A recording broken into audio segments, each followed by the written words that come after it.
Members of the Council, honoured guests, please be upstanding for the worshipful.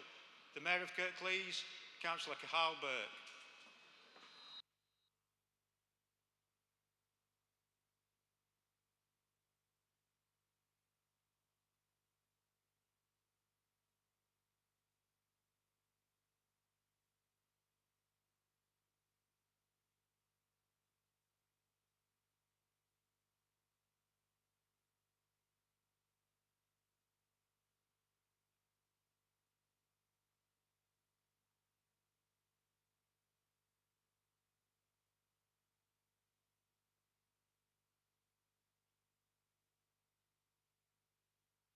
Thank you. Please be seated.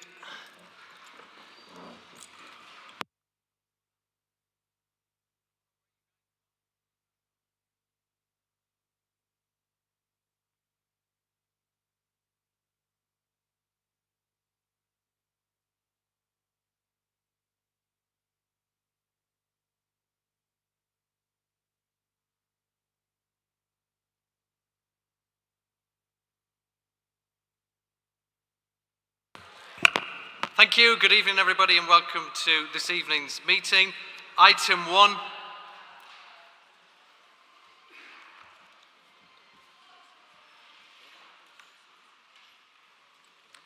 Item 1, announcements by the Mayor and Chief Executive. I have 2 announcements. First of all, I'd like to congratulate Ahmed Badar on achieving recognition as National Social Worker of the Year at the Social Worker of the Year Awards, and also Vicky Doolan, who was shortlisted for the award. Also to congratulate Christopher Smith-Wicker, who was shortlisted for Practice Educator of the Year. These are prestigious awards and fantastic recognition for those people and for the Council.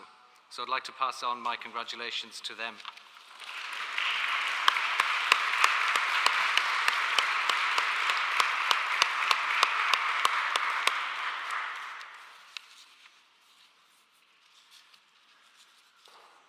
Second announcement is with regards to the University of Huddersfield and the outcome of the inspection that they have had.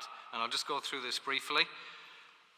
The inspection covered the quality of education. They received outstanding. Behaviour and attitudes, they received outstanding.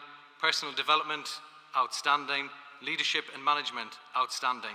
Safeguarding was effective, bearing in mind it can only be deemed effective or ineffective. So all of these areas, absolutely fantastic achievement for our university and our town. So in summary, the apprenticeship provision at the University of Huddersfield has been graded as outstanding. This is the highest possible grade that Ofsted can award. Only one other university has achieved this grade in the past 4 years. The inspectors met with numerous colleagues who provided evidence to demonstrate the strong safeguarding culture at the university, the robust student services offering, and the supportive leadership management. So I'd like to pass on my congratulations to the outstanding achievement by the University of Huddersfield.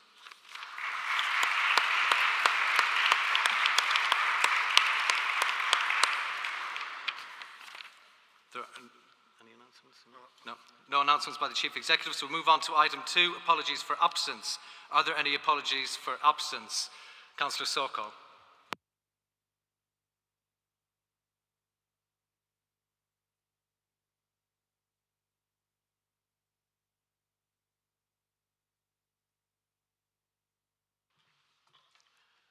Mr. Mayor, apology from Councillor Masarat Parvez, Councillor Nahid Meda, and Councillor Ibrahim Dokra.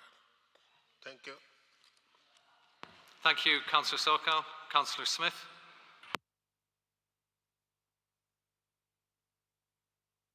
Thank you, Mr. Mayor. Have apologies from Councillors Donald Firth, David Hall, Josh Sheard and Martin Bolt. And Councillor Mel Stephen will be late. Thank you. Thank you, Councillor Smith. We've also got Councillor Paul Davis, who was omitted from that last one. Councillor Munro.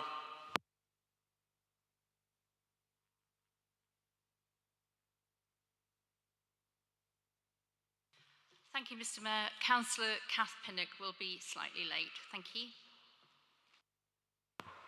Thank you, Councillor Munro. Item 3, minutes of the previous meeting. I move that the minutes of the meeting of Council held on the 18th of October 2023 be approved as a correct record. Is that seconded? Councillor Sokal?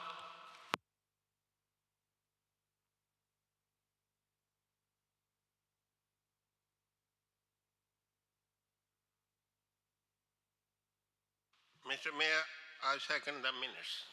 Thank you. Thank you, Councillor Sokal. Item 4, declarations of interest. Members who have any disclosable pecuniary interests which would prevent them from discussing and voting on any item should disclose the interests now. Are there any items to declare? If there are, please complete the relevant paperwork.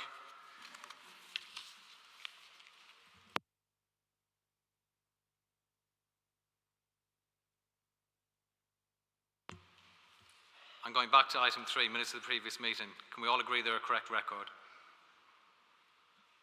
Thank you.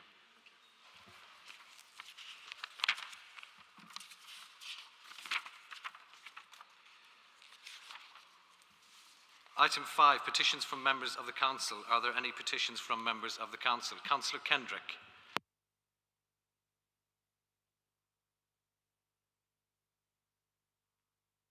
Thank you, Mr. Mayor. I have a petition here entitled Stop the Closure of Claremont House, which is in Hetman White, and there are 4,713 signatures.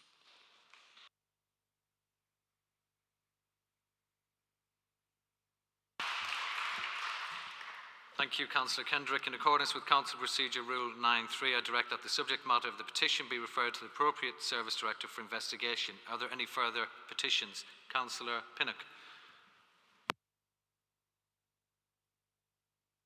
Thank you, Mr. Mayor. I have a petition of 3,500 signatures about the neglect and delay to repairs at Cleckheaton Town Hall.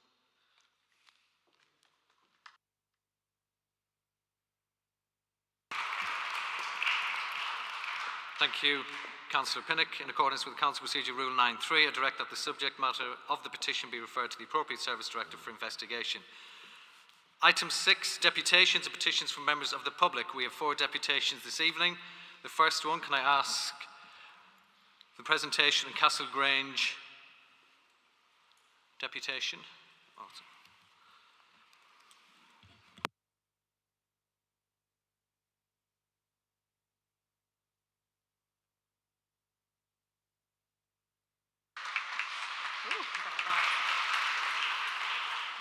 Thank you. If you could just state your name before you begin. Welcome to the meeting. You've got 5 minutes for your presentation.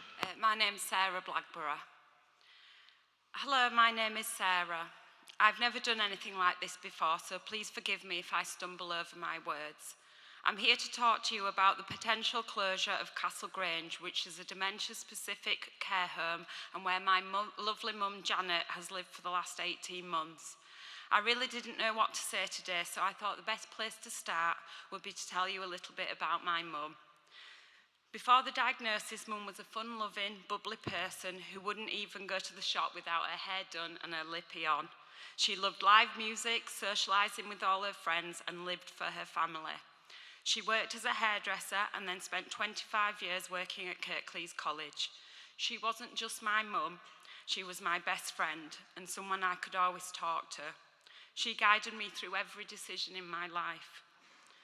As I'm writing, I've become emotional because I've realised I'm talking about my mum in the past tense. The reality is the mum I had is lost to me. I can no longer ring her with a problem and ask for her advice. I can't share my successes and happiness because she doesn't understand. She could not support me when I became a mother, and I feel so lonely without her. She was mine and my sister's champion and would move heaven and earth for us, so I have to do that for her now. Mum was diagnosed with early onset dementia in 2017 at the age of 60.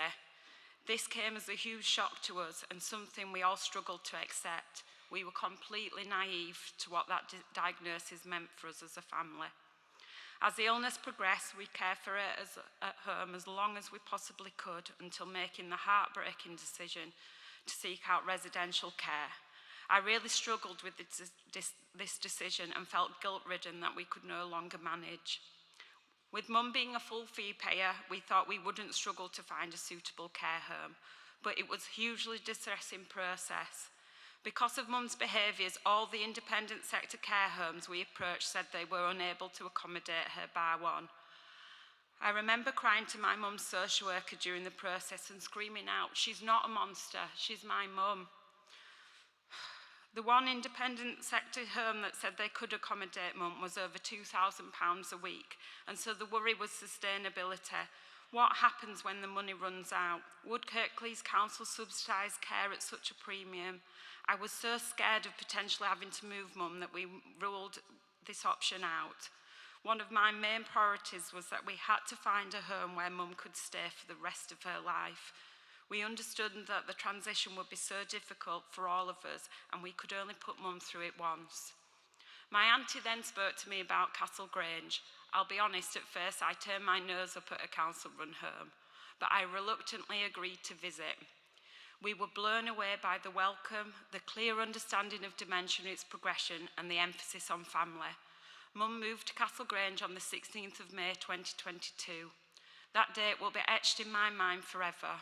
On that day, I remember packing Mum's things and getting her ready to leave, and just breaking down because I was so terrified and worried about the decision we had made. We arrived at Castle Grange and again was met with a lovely welcome by all the staff. Annette, who has worked at Castle Grange for over 15 years, checked Mum in and sensed how difficult I was finding it all. She hugged me and reassured me that Mum would be well looked after. I could see how passionate Annette was, and I instantly got the sense that that was more than a job to her. Mum settled in better than we could ever have imagined. She's now smiling, she's saying a few words, and she generally seems at peace. Her face lights up around the staff, and I honestly feel I have some of my old Mum back. Castle Grange has brought peace to us all.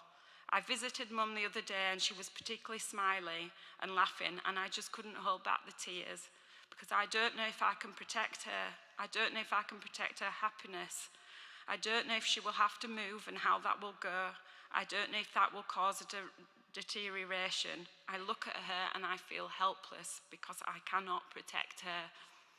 I also feel like I've developed a relationship with the other residents and their families. It really does feel like a family. I know Ernest and his daughter Sarah. Ernest is a family man who loved rugby and is a doting granddad.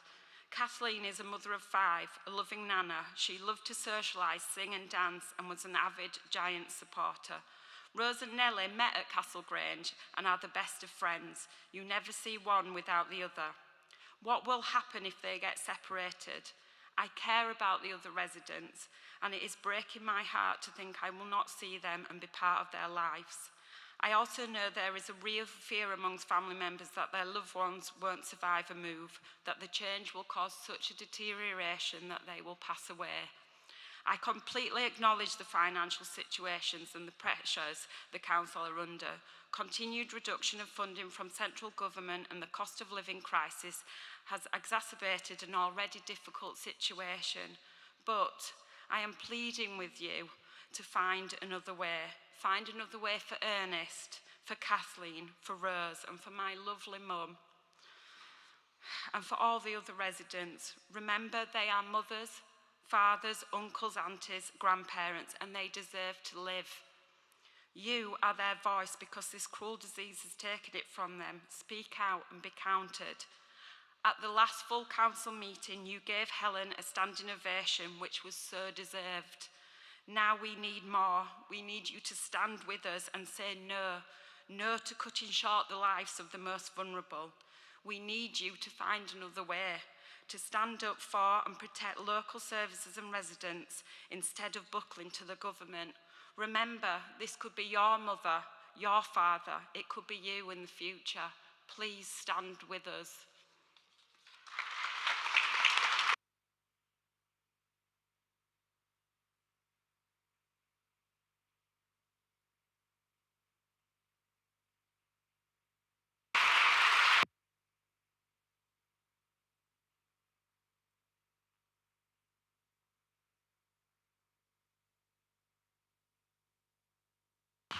Sarah, thank you very much. Can I invite Councillor Ramsey to respond, please?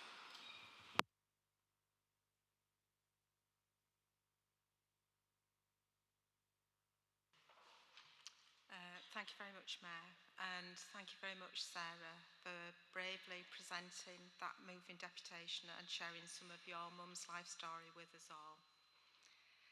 I am genuinely sorry that you and other family members are having to go through this stressful process. None of us want to be in this situation of having to consider such difficult proposals. That's neither council officers nor cabinet members. I think we can all recognise some of the similarities with the deputation presented by Helen last month. In particular, the grief and pain that you describe at losing the mum you and your sister knew and loved to this terrible disease at such a young age. As you are aware, we are currently in a 12-week consultation period. It doesn't close until early January. Throughout this process, we are doing our utmost to engage fully with you as families and other representatives. And as you know, no decisions have been made yet.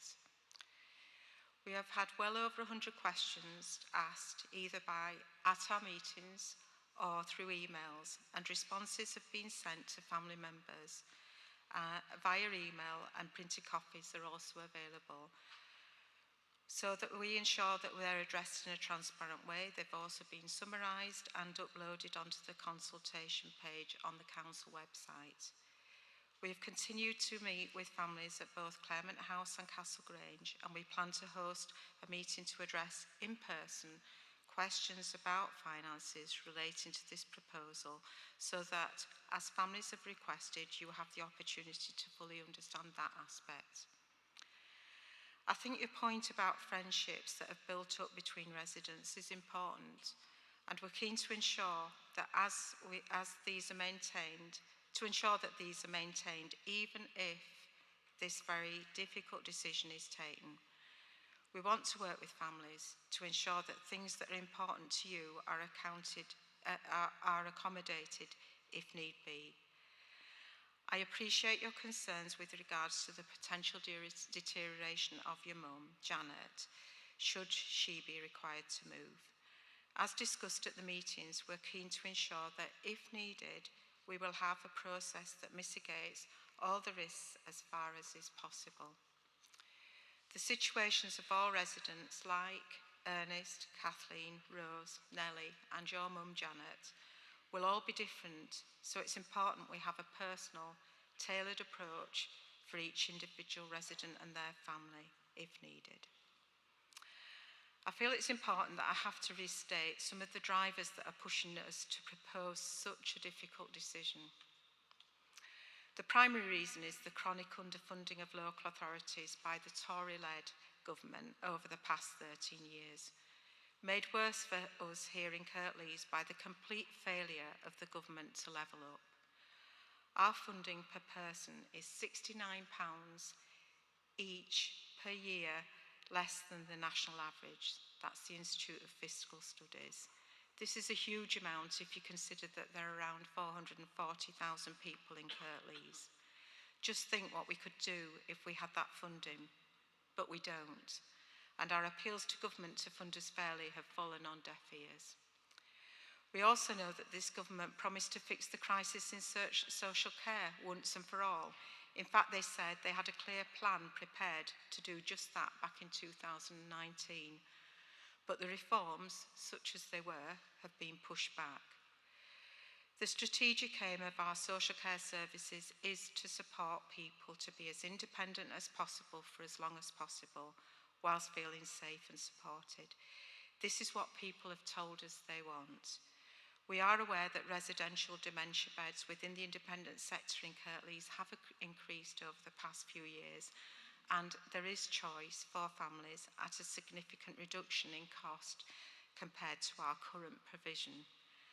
I believe you are aware that there are areas of social care where there isn't capacity in the independent sector, so as a council, we need to provide these services. For example, dementia day services and day services and respite for those with learning disabilities. We also need to invest in reablement and home care capacity to support an increasing number of people requiring services to be more independent. I'd like to say thank you again, Sarah, for your heartfelt deputation. We've heard. Thank you, Councillor Ramsey. Deputation number 2, can I please invite Philip Gott to present his deputation, please?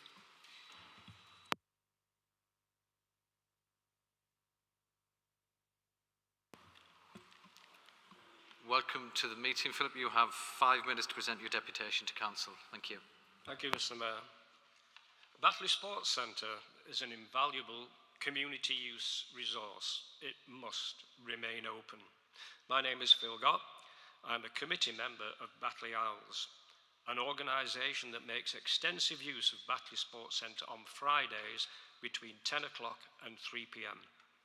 Batley Owls is for over 50s, mostly in their 60s and 70s, providing a variety of activities for 120 members. Morning activities are in the sports hall with 10 table tennis tables, 4 bought by the Owls, 2 bowling mats, 10 sets of bowling equipment, push curling equipment, all bought by the Owls. Many Owls are also CAL members and pre-book online for Friday studio classes. Come lunchtime, activities in the gym hall are busy and socially active as well. Here we meet and support each other, people from many parts of Kirklees. Informal teams also enjoy a weekly quiz time.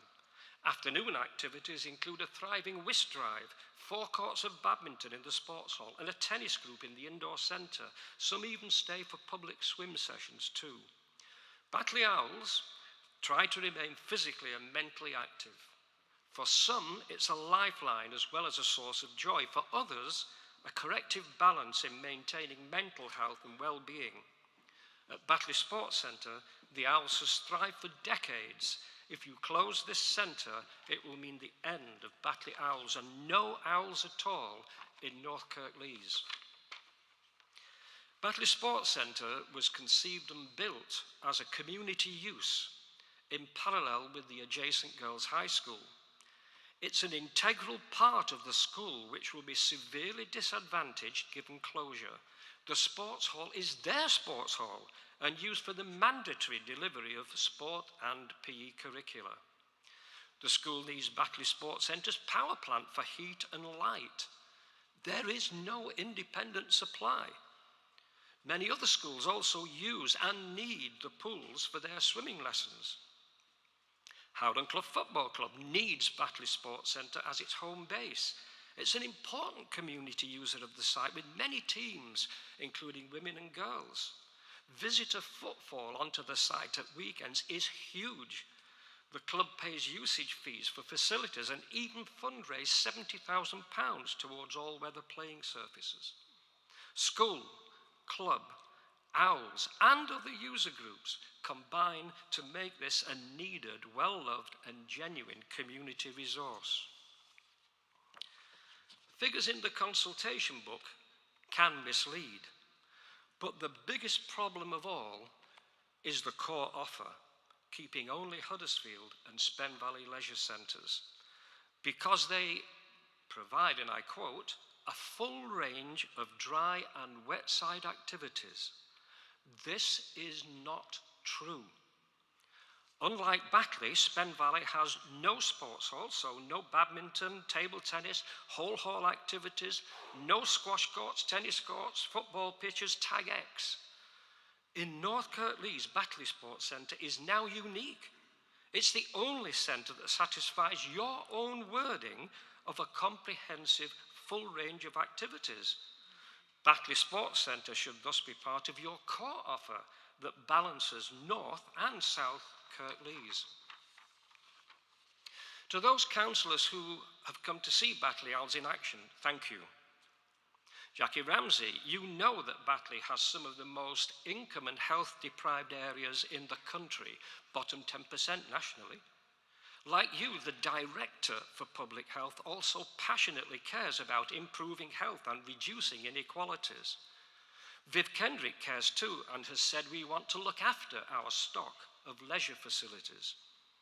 To fulfill these admirable intentions, given the limitations of Spen Valley, Batley Sports Centre must remain open.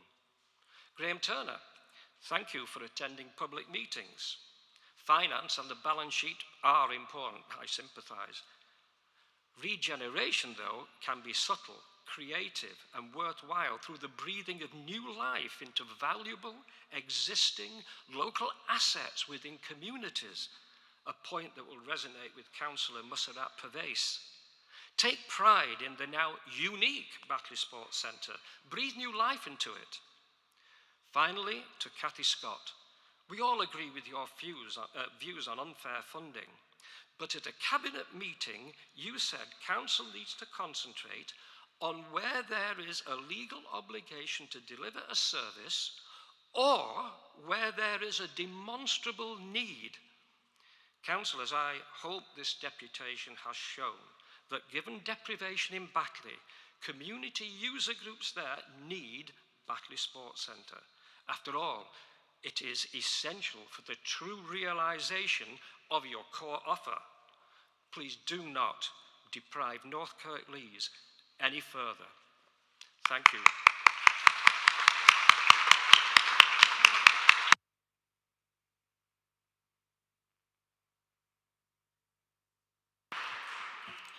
Thank you, Mr. Gott. Can I invite Councillor Turner to respond, please?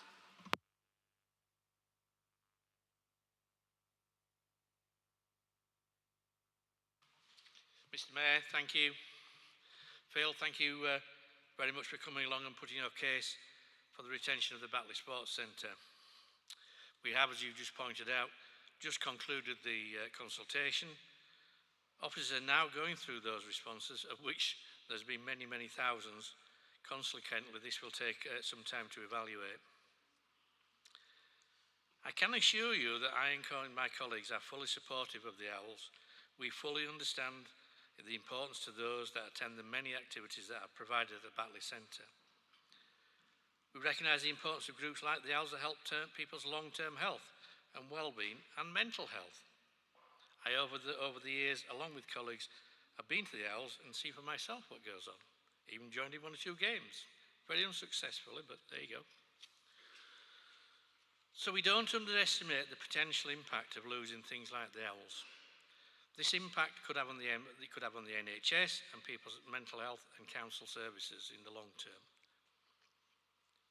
Sadly, the people who hold the purse strings for local government either don't see or understand the longer term impact of these services, or perhaps, just perhaps, they don't care.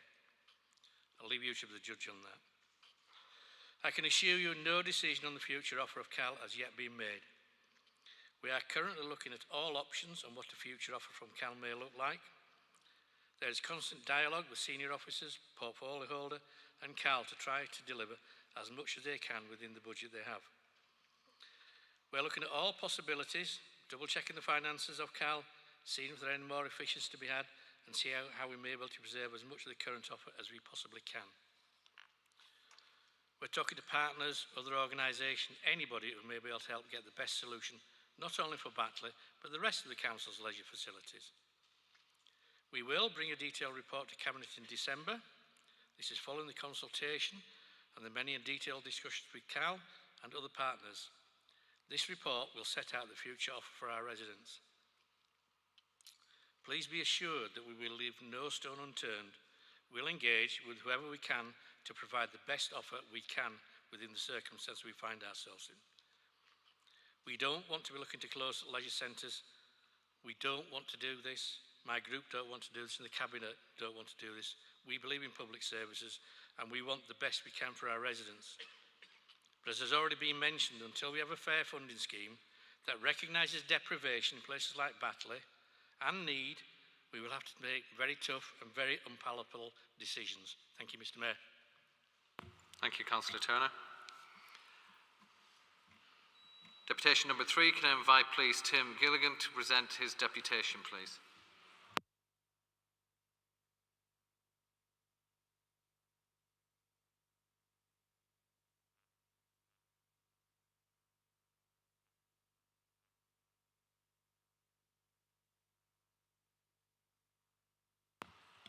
I'm sure Councillor Ramsey would speak to you afterwards or at the break to be able to discuss that.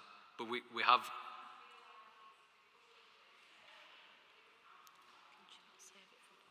Yeah.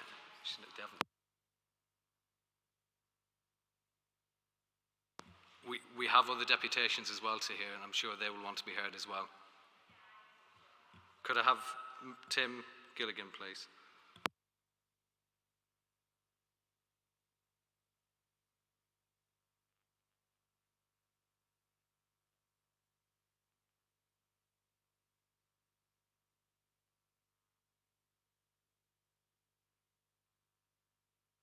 Welcome, Mr. Gillen. You have 5 minutes to present your deputation. Thank you. Mayor.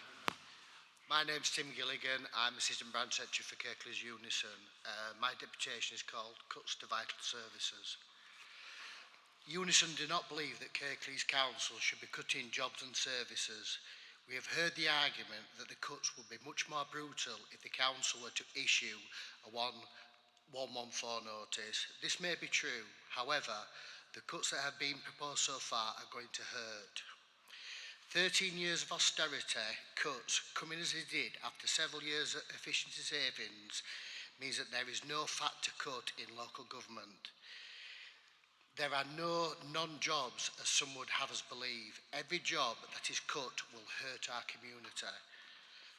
Proposals to close care homes are currently under public consultation, and the residents' families have articulated the impact that their closure would have far better than I ever could.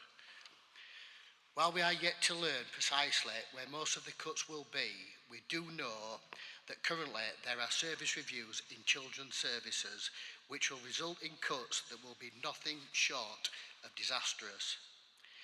The access to education or education safeguarding service is under review and will be cut by 25% under the Council's proposals. This is a service that works with children and young people who are missing from education or who are not on a school roll. Another service review is being carried out in the multisystematic therapy service. This is a service that works on MST. This is a service that works with children and young people to prevent them entering care services or to support those in care to be reintegrated into the home environment. This will be cut by 66% under the Council's proposals, reducing 3 teams to 1. The impact of these cuts will leave vulnerable young people at increased risk. Unison believe that some young people will be doubly affected by the cuts to the Access to Education service and the MST team service. The social and emotional cost to young people will be immeasurable. Whilst there will be a financial cost to the council, it simply doesn't make economic sense to cut services that work to keep young people out of care when the cost of care placements can be extremely high. Indeed, we know that the number of young people in expensive out-of-area care placements is adding to council's budget problems. These proposals must be reconsidered. In her farewell message to staff, the former Chief Executive, Jackie Gedman, said, "I can't tell you how very proud I am of our children's services turnaround and seeing how much better we support children and young people now." The improvements in children's services also led to the restorative culture we have today across the organisation, exemplified by the day-to-day kindness I see of colleagues to each other and the inclusive behaviours I see across the organisation. These words already have a hollow ring. The council should rethink its cuts plans before it is too late. Kirklees residents deserve better. Thank you.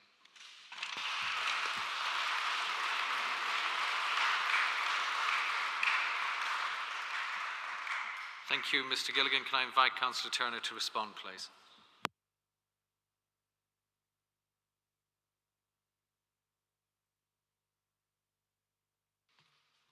Mr. Mayor, thank you. Tim, thank you very much.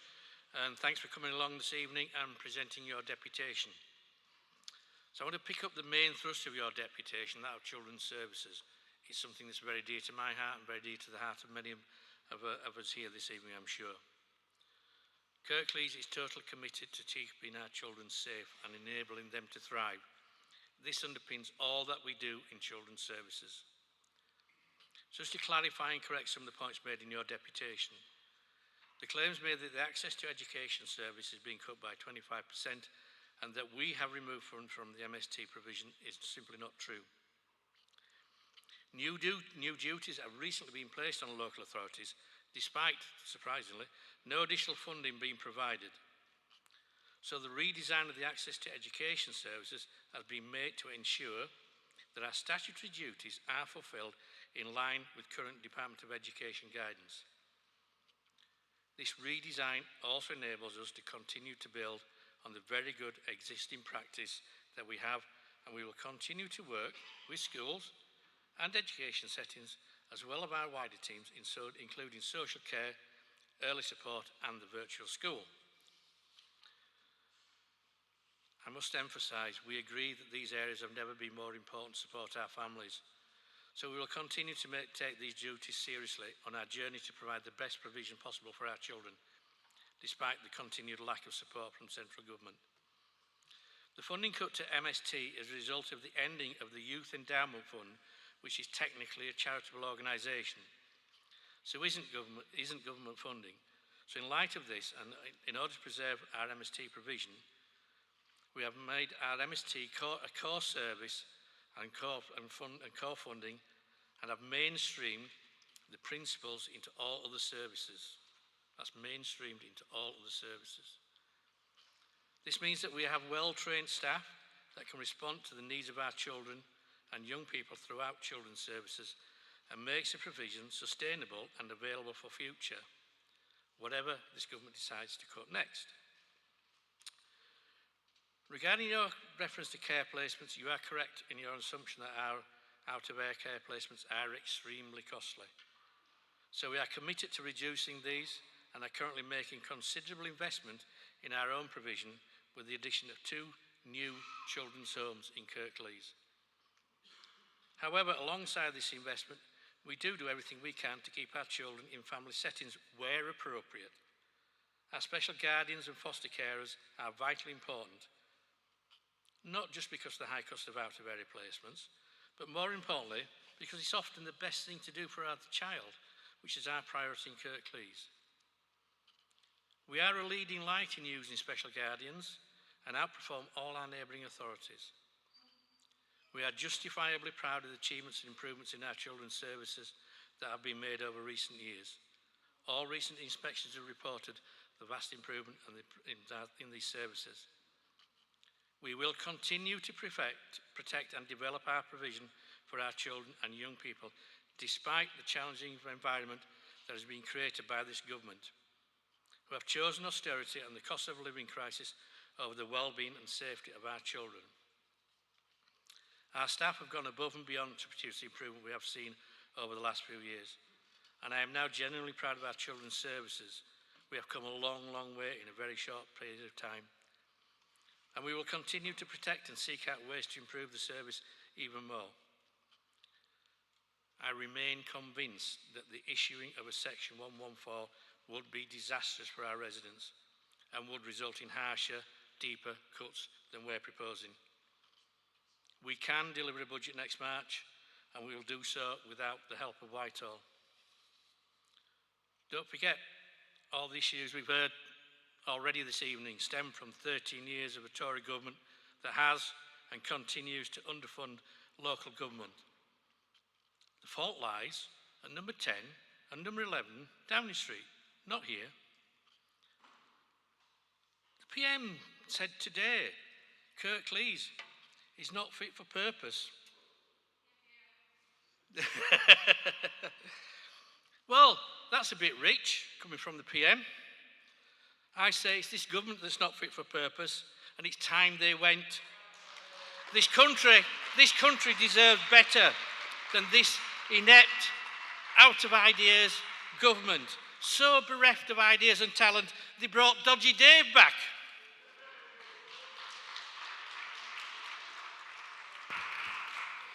Thank you, Councillor Turner. Deputation number 4, can I please invite Suraya Patel to present her deputation, please?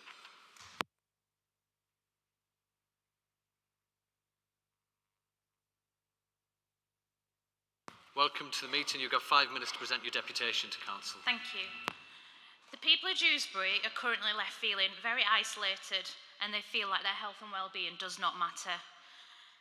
The councillors, in particular Mark Eastwood, our MP, every time we've tried to reach out to him, emailed him, we've had zero response. The one time we did get a response, or one person got a response, he was boasting about how he was saving Sisset baths. Dewsbury is his constituency. He needs to be present and supportive. That's my first issue. Secondly, Dewsbury has a population of around 70,000. Dewsbury Sports Center serves a very diverse community, offers programs specifically designed for over 55s. Many of the service users rely on these sessions as their main opportunity for socialising, playing sports that they love, and providing support to one another. Additionally, the centre caters to teenagers with dedicated gym and adolescent programs after school and at weekends. They also provide sport and swimming lessons for individuals, especially those with SEND, that's special educational needs and disability, amongst other fantastic offerings. It's a facility with a large multi-sport complex that hosts numerous sports, competitions, martial arts activities and group fitness. It has the largest gym in the north of Kirklees, with the widest range of equipment and state-of-the-art spin studio, all of which was only refurbed 4 years ago. The diverse range of individuals utilising the sports centre is a true reflection of the surrounding community. It encompasses different people of different ages, genders and ethnicities. The closure of this leisure centre over the last 9 weeks has had a significant impact on the health and well-being of the community. I have personally spoken to older adults who have experienced a decline in both their mental and physical health. Accessing the only alternative facility is extremely challenging. It's either a journey of 3 buses or 40 minutes in a car. As someone who works in a school, I'm approached by students every day asking me when the leisure centre will reopen. The absence of this important community space has contributed to an increase in antisocial behaviour in the area, and it is a growing concern. The impact of the closure extends beyond the inconvenience of transportation. The overall health and safety of the community, particularly for vulnerable populations and the younger generation. Currently, the town are announcing vast projects for the market and other areas of Dewsbury based on the blueprint. The blueprint states Dewsbury will be a leisure town, engaging community organisations, residents and encouraging integration with hard-to-reach groups. The sports centre achieved that, and more. This is an investment which will add endless value to our community, instill values and self-esteem, embed a growth mindset and support the wider community. The RAC issue still hasn't been confirmed. In fact, 2 weeks after closure, we were told it was cleared. If there is RAC on several occasions, up until recently, we have used dry side and accessed the dry side safely. We can continue to do this whilst the repairs are being carried out. Dewsbury Sports Center has been an integral part of my life, like many others since I was a young child. It was the accessibility that got me there and off the street. I went to become a fitness instructor, a personal trainer and triathlete. Going back to being a school teacher, my biggest motivation for being here today is when a group of young students came into my classroom at break time and asked, "Miss, when's the sports centre reopening?" So I said to them, "Why? Tell me your reason. Why do you want it to reopen?" "Someone had a knife in the park last night, miss." I've worked in a school where a knife was brought into my classroom, and it came with a whole host of other social issues. I please prevent this from happening. Reforming a community which has issues such as antisocial behaviour and crime is much harder than preventing it. Give our young people hope and give them a purpose. I urge you to either reconsider your priorities here with the blueprint, at Dewsbury being a leisure town, and simply reopen our leisure facility. Please, as a council, support Dewsbury and encourage the town to thrive. These cuts are cutting lifelines. I'm going to go off script a little bit here, because personally, the reason I got into fitness was because of Councillor Masood Ahmed. We were all on the streets as kids. He got us all together and he said, right, I'm going to teach you how to play sport. And it's because of things like that we learned self-esteem, and there's a whole generation of me where we learned to be the people that we are. And I'll always be grateful, and he knows I will. I've invited him to things that I've done to pay it forward.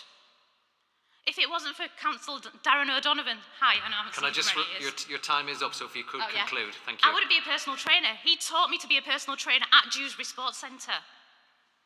I just want to know, when Sports England asked for funding, why was there no application for any of the proposed closures, and only 2 applications went in? Huddersfield Leisure Centre in Sisset, and that application was put in by the council. Please find another way.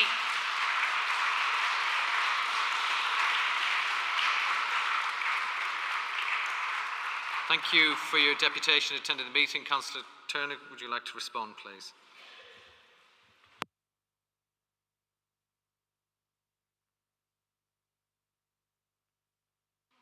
Mr. Mayor, once again, thank you. Soraya, I hope I pronounced that correctly. Apologies if I haven't. Thanks very much for coming along this evening and expressing your passion and support for Dewsbury Leisure Centre. As you will have heard in previous deputations, a lot of the issues that you raise I have addressed in the previous deputation on the Batley Sports Center. You do, however, raise some specific points around Dewsbury. In your first paragraph, you refer to reaching out to your local MP in the council. Just for clarification, your MP has not been in touch with me as portfolio holder to discuss the future of Dewsbury Baths. Perhaps his future ambitions are the reasons for his lack of communication with you and me, and perhaps that's why he's claiming success for the Sport England grant at Sisset.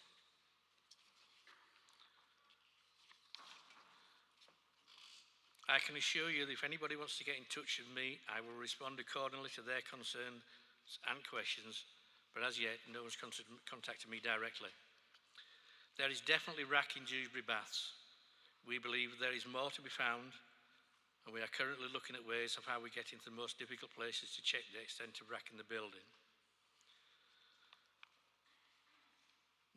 I got an update this afternoon, and apparently the chief exec's been to check it out. Didn't know you're a structural engineer, Steve, but good on you. So the chief exec and other officers have actually visited, and they've seen the contaminated rack for themselves. We don't know where it all is yet. We do need to check it out. So that work is ongoing. It is a specialist job to inspect and see the damaged rack, to work out what the damage is.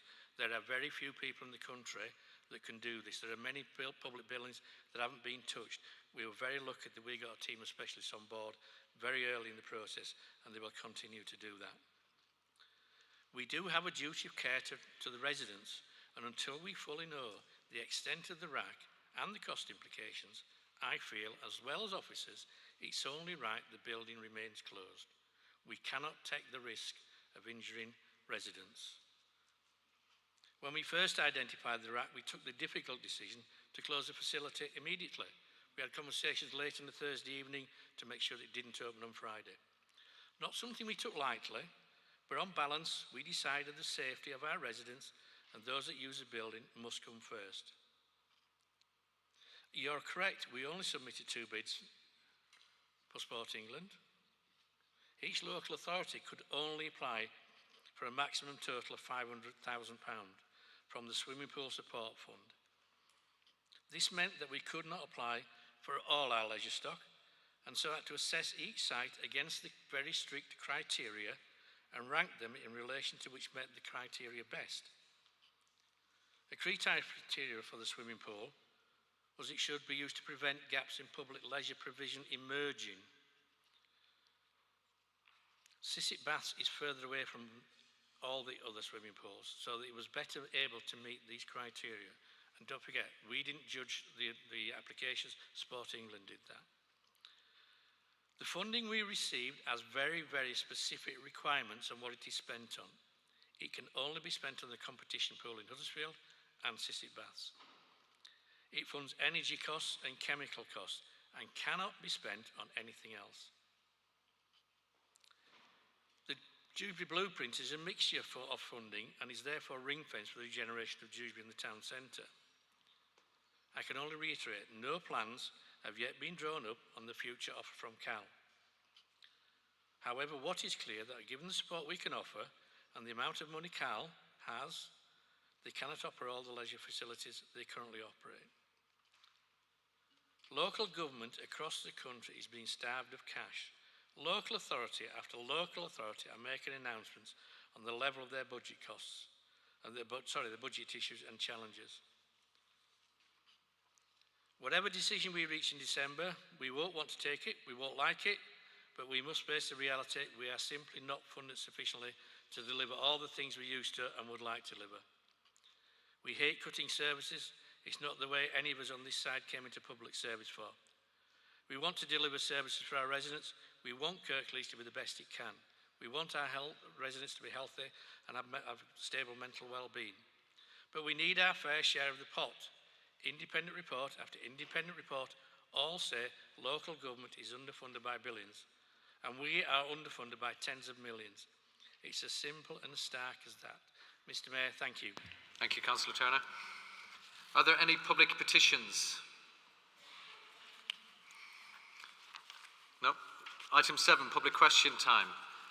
We have 15 minutes for public question time, so please bear that in mind when members are responding. There are 6 questions this evening, and there are time restrictions. Question 1, can I please invite Carl Mason to ask his first question? Welcome. Please ask your question. Thank you. Kirklees Council's own social value policy states it will require all applicants of grants of £50,000 or more to provide a statement of social value benefits and how these will be realised from consideration as part of the investment decision process. As CAL have been offered 2.555 million for 24-25, will the Council confirm it has received this statement showing that CAL achieves social value for taxpayers' money granted to them for running leisure centres in Kirklees? Thank you. Can I invite Councillor Turner to respond, please? And then, Councillor Turner, you could stay there if you wish. All right. Nice to see you again. Bit like deja vu. CAL, as part of our monitoring of our investment in the delivery of the leisure centres, CAL submit their audit accounts to us each year. These are then scrutinised by our financial department. This ensures that they are accurate and provide value for money to the Council. Within the audited accounts is a statement about the charity's objects and activities, which clearly lays out its social value contributions in relation to education, health, community development, citizenship, environmental improvement, and the protection of the environment, and its contributions supporting those from groups of people with protected characteristics. As we are investing a significant amount of public money in the delivery of these activities, we also monitor CAL's performance in terms of the added social, environmental, and economic benefits the organisation brings to Kirklees, i.e. social value. Examples of some of these performance measures are referrals, take-up and completion of specialist health and wellbeing programmes, numbers of children taking part in swimming lessons, and those achieving the national curriculum standard. Visits to family attractions, which are part of the district's tourism offer, staffing data, as CAL is a key employer in the district, and as one of the youngest workforce, if not the youngest workforce, in Kirklees. So in summary, the answer to your question is yes, CAL has submitted a statement of social value benefits, which we have found to be satisfactory and meets our aims and ambitions for CAL and the money we provide them.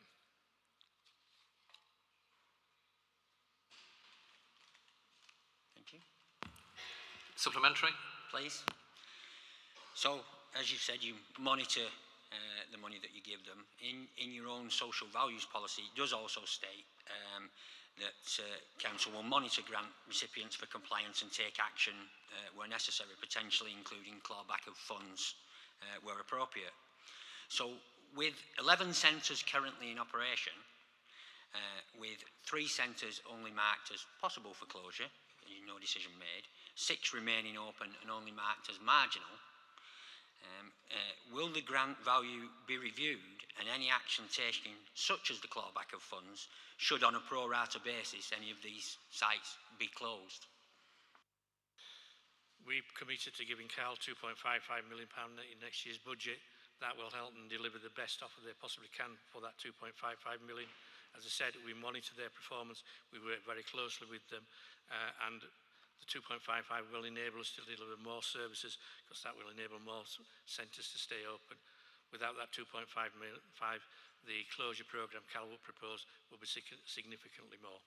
Thank you, Councillor Turner. Question 2, Mr Mason. As advised in the Kirklees Active Leisure financial statement of 31st of March 22, that's the only published one that we can find at this point in time, and Kirklees Council, Cal and Kirklees Council jointly developed a partnership framework which was agreed by Council's Cabinet in July 21 and subsequently agreed by Cal Board at a special Cal Board meeting held on the 5th of August 2021. As this is a partnership, can you confirm the current leisure centre pricing model is a jointly agreed model? So the relationship between Kirklees Council and Cal is a partnership one, as you rightly point out, which we maintain. Within that partnership, there are very defined roles. The council owns or leases the leisure centre stock and is responsible for its upkeep. It also contributes funding towards the delivery of the activities within the centres, hence your 2.55 million. Cal and its board are responsible for the management of the centres and the delivery of the activities within them. Pricing is an operational activity which is the sole responsibility of Cal, and so the current pricing model is not jointly agreed. If we have issues with pricing, we raise this with Cal, and sometimes Cal consults us when they want to make changes. But we are very clear it is the responsibility of Cal and its board to set charges as it sees fit. Cal does operate in a very competitive market regarding its dry side offer. That's not quite the case with the wet side. But given the competitive nature of gyms and the dry side offer, they must price accordingly to attract members.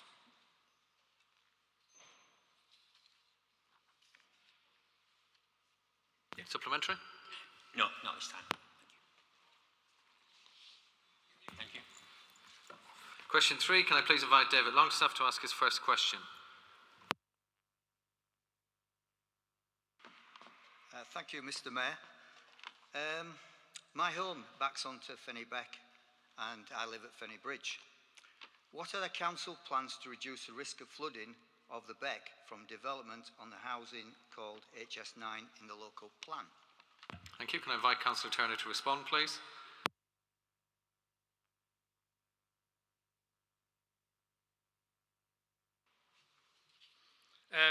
David, thank you very much for coming along this evening. Mr Mayor, once again, thank you. There is no obligation for any development to reduce the existing risk of flooding in a locality. Under the National Planning Policy Framework, a development cannot, however, increase that flood risk. Large sites and those near watercourses will have to produce a site-specific flood risk assessment that examines the safety of new houses from flooding. This assessment will be scrutinised by statutory consultees, which are the Environment Agency and the local lead flood authority. The lead local flood authority will also look at where rainwater hitting the development site needs to go, and they will place restrictions on discharge rates that provide betterment by at least 30% where the area is a brownfield site, and betterment for large storm events from what would occur from surface water runoff from greenfield sites. Yorkshire Water will also be consulted where such runoff requires the use of the public sewer network.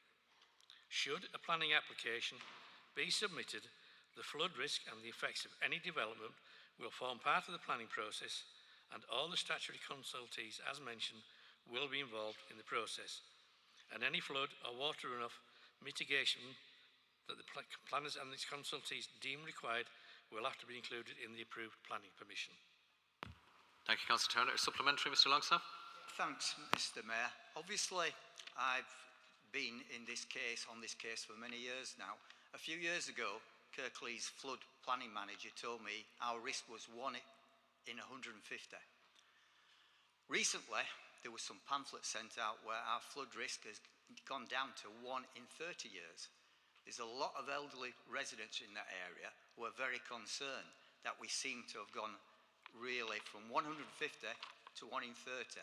So what plans have you got to try and alleviate it? I know you said it's all down to planning rules, but what is Kirklees flooding management doing about it? So we are at this moment in time working on the flood risk assessment policy. That will be published, I believe, early on mid next year. That's a huge document that covers all the flood risks around Kirklees, and that has the latest data, latest information in that, and said that is coming forward very shortly. Obviously, there may be some who disagree with this. We are facing climate change. We are seeing unprecedented levels of rain at varying times, different times than we used to do. Considering it's virtually middle November, we haven't seen any frost this year. We haven't seen any frost. It's middle of November. There's trill trees with the leaves on. So we are facing climate change. The climate's warming up, and we're seeing different levels of rainfalls at different times. So hence why that flood risk will have changed, because we are seeing different rain patterns than we used to do 10, 15 years ago. And that, in my opinion, and the scientists, is climate change. So that's probably the reason that's been altered. We are facing these unprecedented levels of rain at different times. Can I ask your second question? Yeah. Land at HS9 was, as I understand it, originally earmarked for extra care housing. So why is that changed to a big development of new houses? There is no requirement in the local plan to provide extra care housing on HS9. However, a report was taken to Cabinet in August 2018 about the Council's housing delivery plan, and this included a proposal for potential extra care housing on the Fenny Lane site. However, during the intervening period, there has been significant changes to the economy and the overall housing market.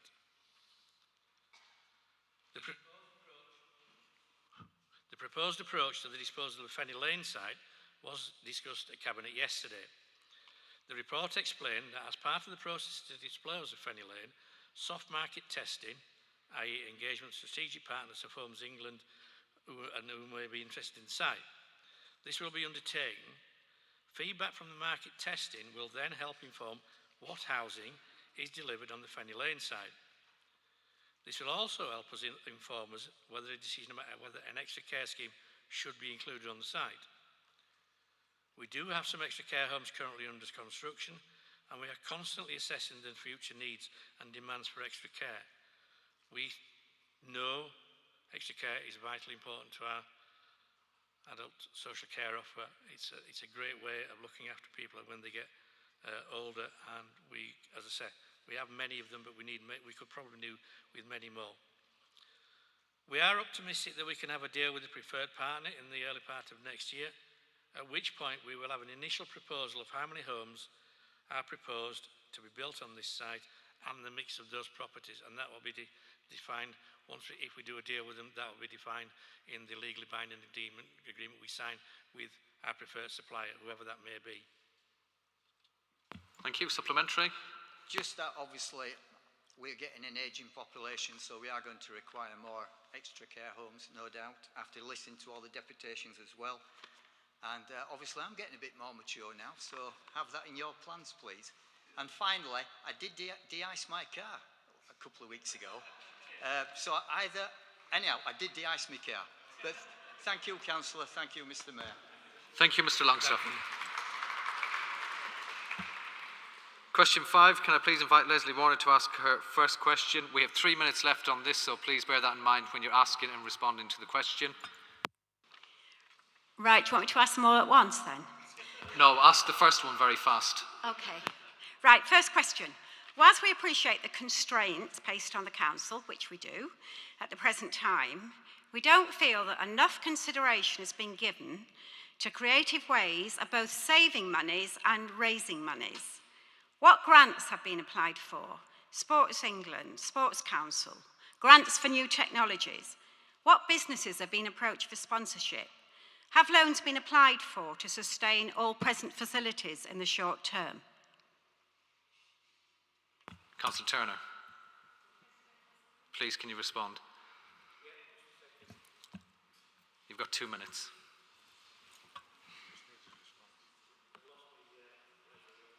Can I just say at this point, there are just 2 minutes left. If he's unable to respond, you will get a written response if you don't get it provided verbally. Thank you. He's delaying for time here. He's struggling for this one.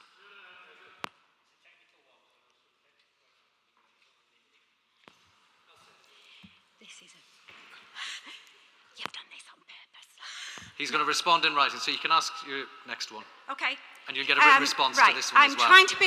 I'm trying to be respectful with this question, but councils and officers are not always renowned for thinking outside the box. The short-term budget crisis is going to create, we all know this, you all know this, long-term health issues. And we all know that when these centres are shut, they won't be reopened. Can we plead, and I main plead on everyone who's been shouting and crying and moaning at me for the last few months, that each and every one of you here does everything possible to work to avoid these proposed damaging closures. Thank you, Leslie. You will receive a written response to that. That concludes the item on questions. Unfortunately, we've run out of time for public question time. We're going to have a short break. We're going to reconvene at 6:55, where we will have the key discussion, item 12, from the elected Mayor of West Yorkshire Combined Authority.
Members of Council, please be upstanding for the worshipful, the Mayor of Kirklees, Councillor Cahal Burke.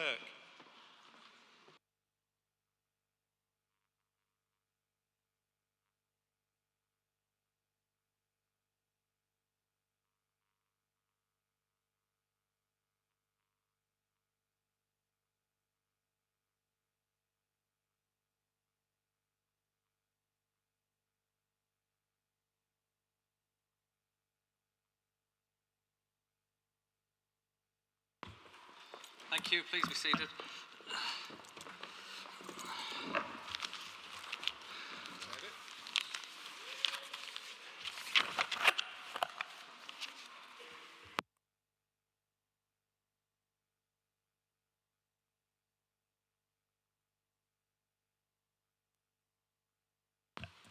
Okay, welcome back everybody. So we're moving on to item 12, the key discussion.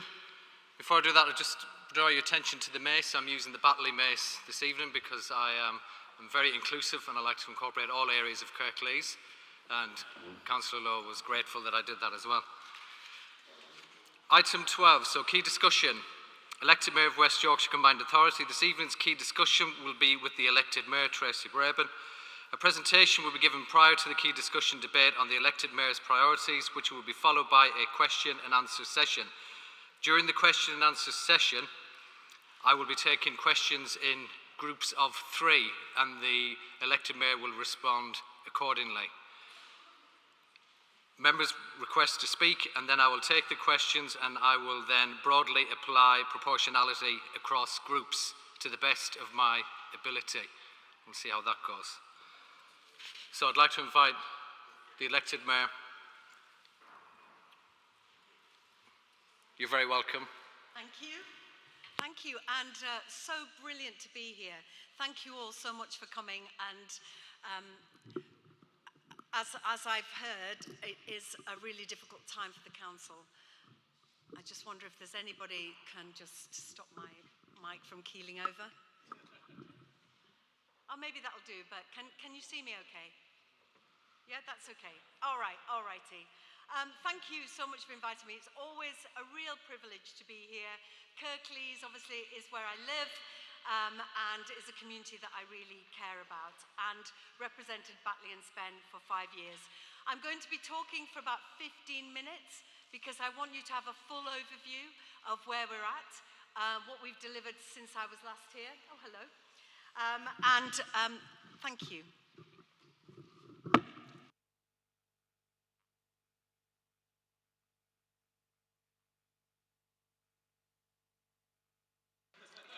It's going to turn it back on. Great. Okay, thank you.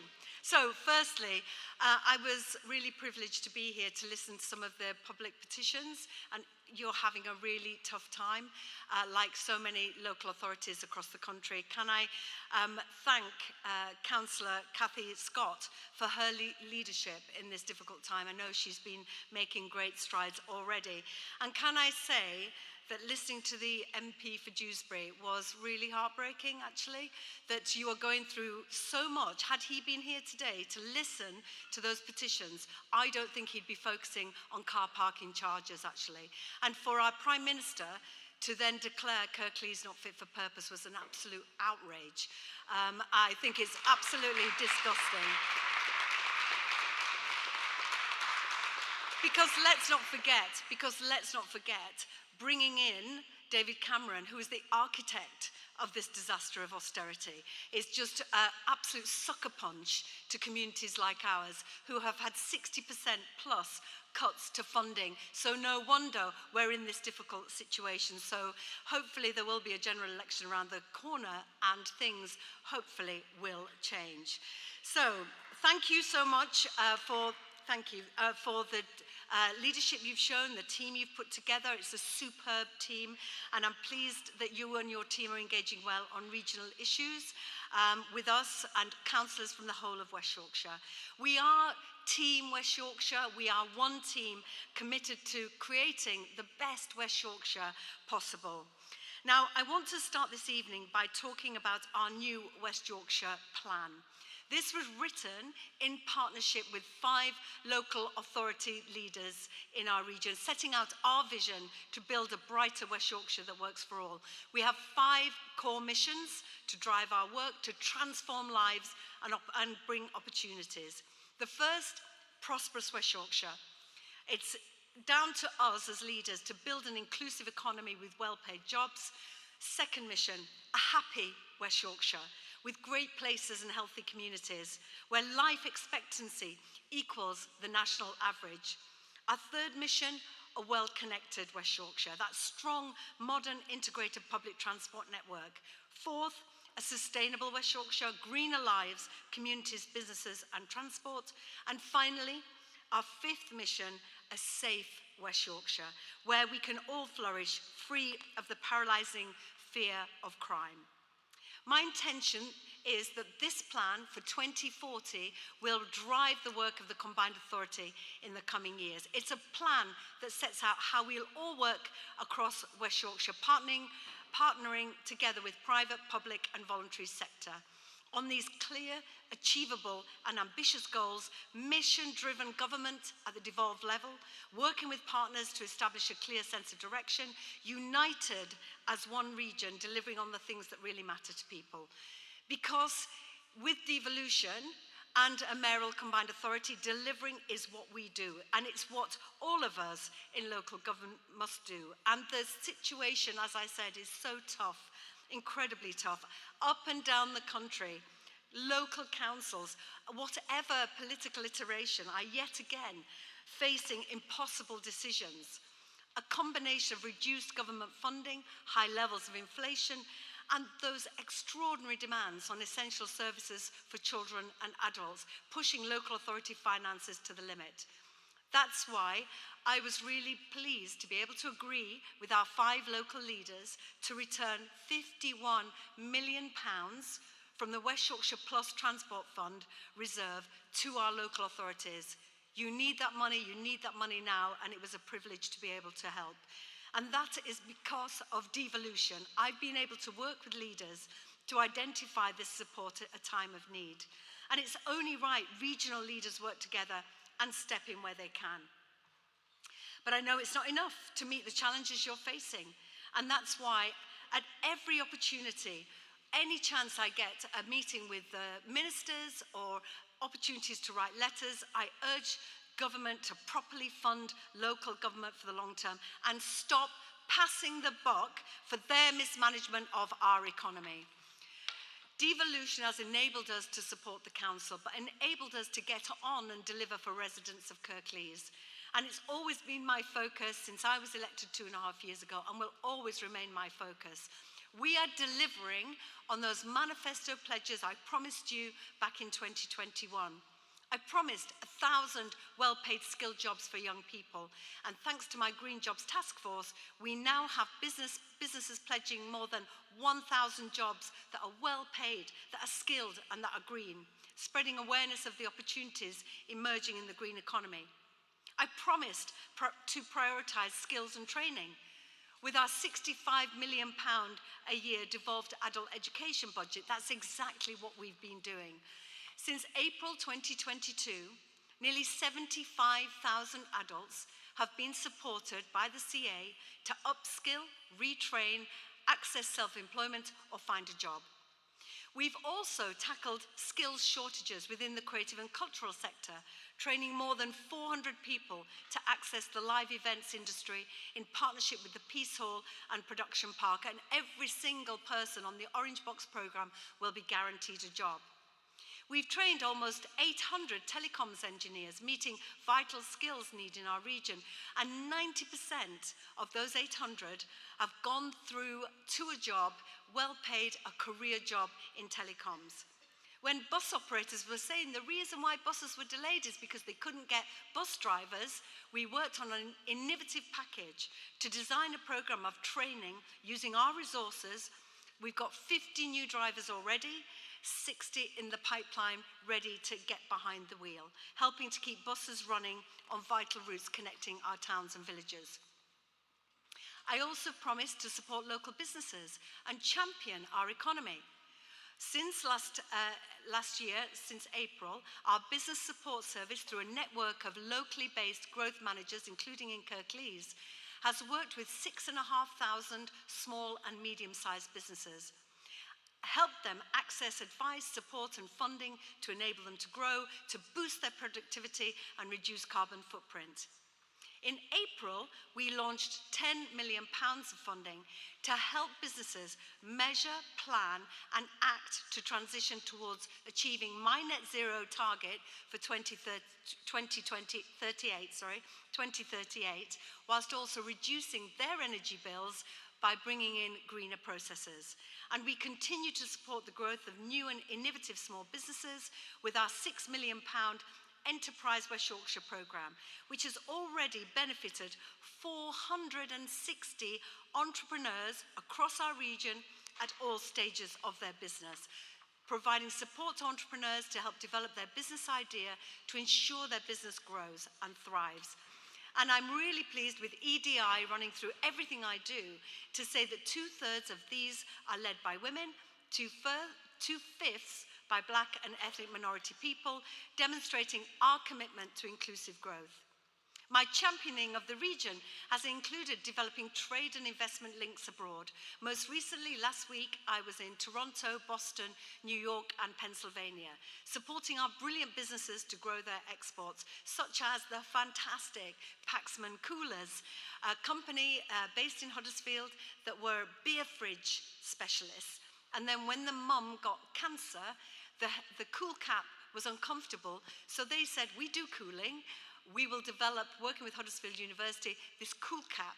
And in America, being able to champion Paxman Coolers, where 50% of their business is now exported to America, was a really great privilege. And certainly the US is now their biggest export market, all from Huddersfield and from innovation. I promised to lead a creative new deal which has gone from strength to strength, backing local years of culture like the phenomenal Kirklees Year of Music. But investing in culture and creativity is more than just arts and festivals. It is absolutely about jobs, regeneration, investment, skills and training. And that's why I'm thrilled that there's been a 17% rise in the number of jobs advertised in creative industries in West Yorkshire, 3 times the national average. You don't have to move to London to thrive in this sector. You can make it here, literally, thanks to a new fund of the same name we announced in July, helping individuals and businesses in the sector to move up and scale up. I promised you that I would appoint an inclusivity champion to work alongside me to ensure that the work of the CA reaches all parts. And I'm thrilled, and many of you may know her, that Fatima Khan Shah has settled in so well into the role, helping bring communities across West Yorkshire closer to our work. I promised I would deliver 750 more police officers and staff. We're on course to smash that recruitment target with more than 800 new officers in staff, in post or in pipeline. I promised to put the safety of women and girls at the heart of my police and crime plan. We know violence against women and girls is an epidemic and a scourge on our society. And as the Police and Crime Commissioner, I have the opportunity to do something about it, to end that cycle that too many women experience and work towards might be naive, but my dream to make West Yorkshire the safest place to be a woman or a girl. And in just 1 year, and it's tiny numbers, but we've brought down the number of rapes in West Yorkshire by 3%, while supporting more women to actually come forward and speak up, because they will be believed and they will be supported. Positive outcomes from rape cases are up to 10%. Isn't that a rubbish figure? But it's up to 10% higher than the UK average. And for sexual offence cases, a positive outcome rate of 12% compared to the UK average of 8%. These figures are nowhere where they need to be. We need to be doing much better. But in comparison to the rest of the country, I hope you'll see our interventions are making a difference. By investing upstream, stopping behaviour happening and prioritising victims, we can improve those outcomes. And last year, I launched our groundbreaking service for victims of stalking. Stalking is often called the slow death, because in the timeline of femicide, stalking is often at the beginning of that journey that ends in the death of a woman. Now, I'm really pleased to have been able to invest over £400,000 in this programme, and as a result, in just over 12 months, we've supported over 350 people to rebuild their lives. Just think, we could have potentially, if we only save one woman from stalking that leads to death, that was worth every single penny. We've also secured £14 million for victim services across the next 3 years. And hopefully some of you may have seen my Just Don't campaign to change male behaviour, because men in this room, you are the solution, you're our allies, we cannot do this without you, and male behaviour change is part of that journey. And when 86% of all women, this is UN figures, have experienced sexual harassment, we know that we need to do something about it. And this video has had over 2 million views on TikTok and over 500,000 views across other socials like Twitter and Instagram. But what was really interesting was the comments underneath it, that 86% was being challenged by women. It's not 86%, it's actually 100%, because for them, their lived experience was that they couldn't go running, they couldn't go to the shops, they couldn't go to work, they couldn't go to college without being sexually harassed. So I'm really pleased that we can lead the way with that male behaviour change campaign. I also promised to deliver more affordable and sustainable homes. You know, I say it every time, I grew up in social housing in Howden Clough.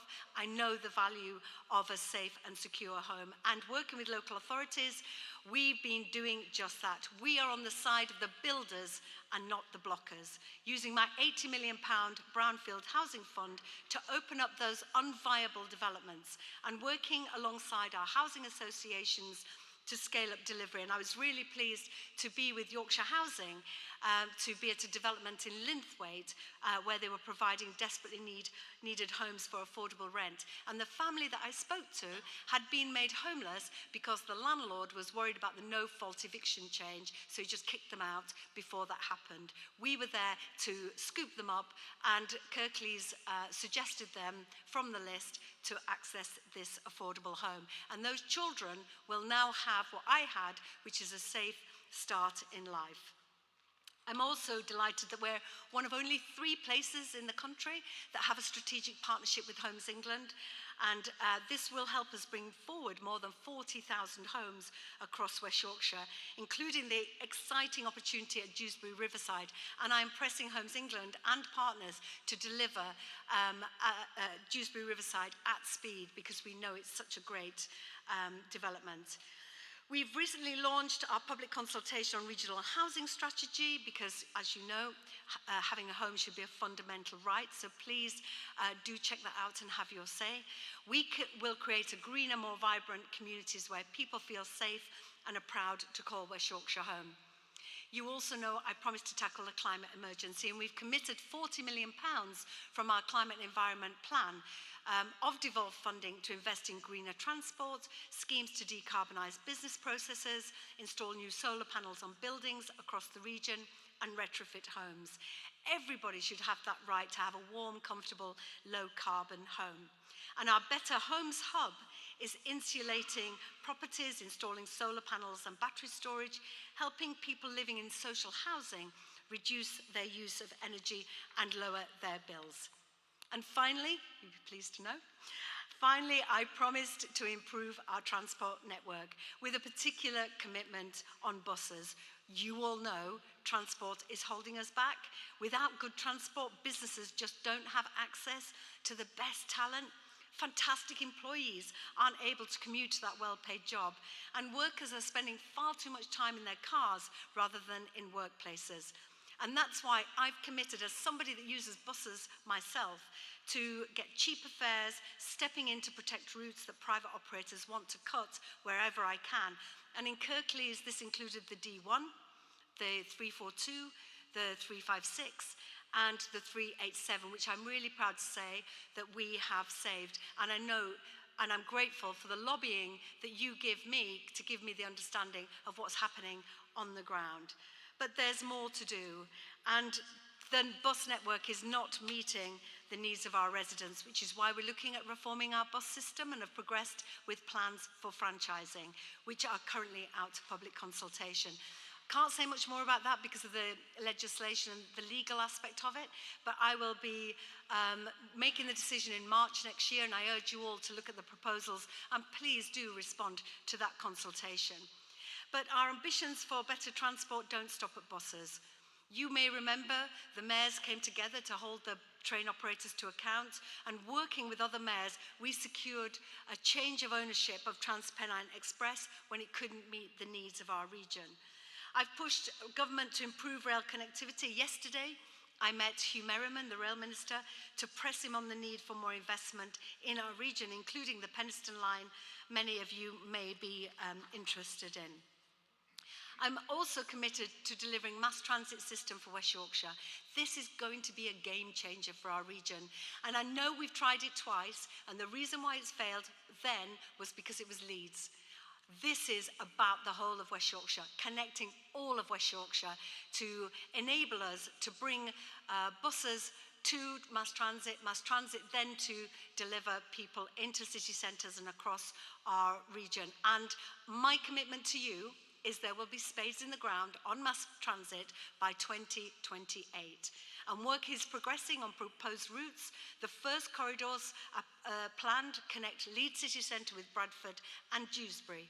And we intend to consult with the public and businesses on these during 2024 and 2025.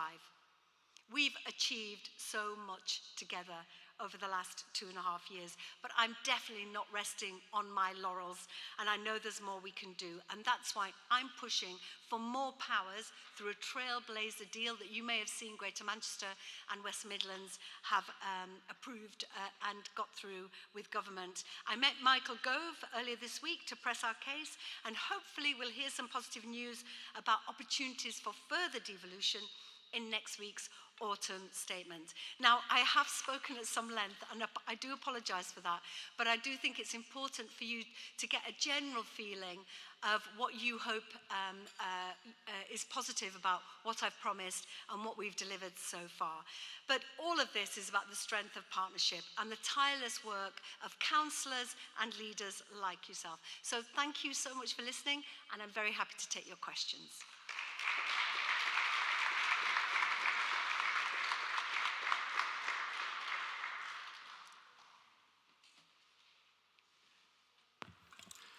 Thank you very much for the presentation. We'll take questions, as I said, in groups of 3. And the first 3 that came to me, they will be on the screen, but I will be taking them in order. Councillor Cooper, Councillor Anthony Smith, and Councillor Will Simpson.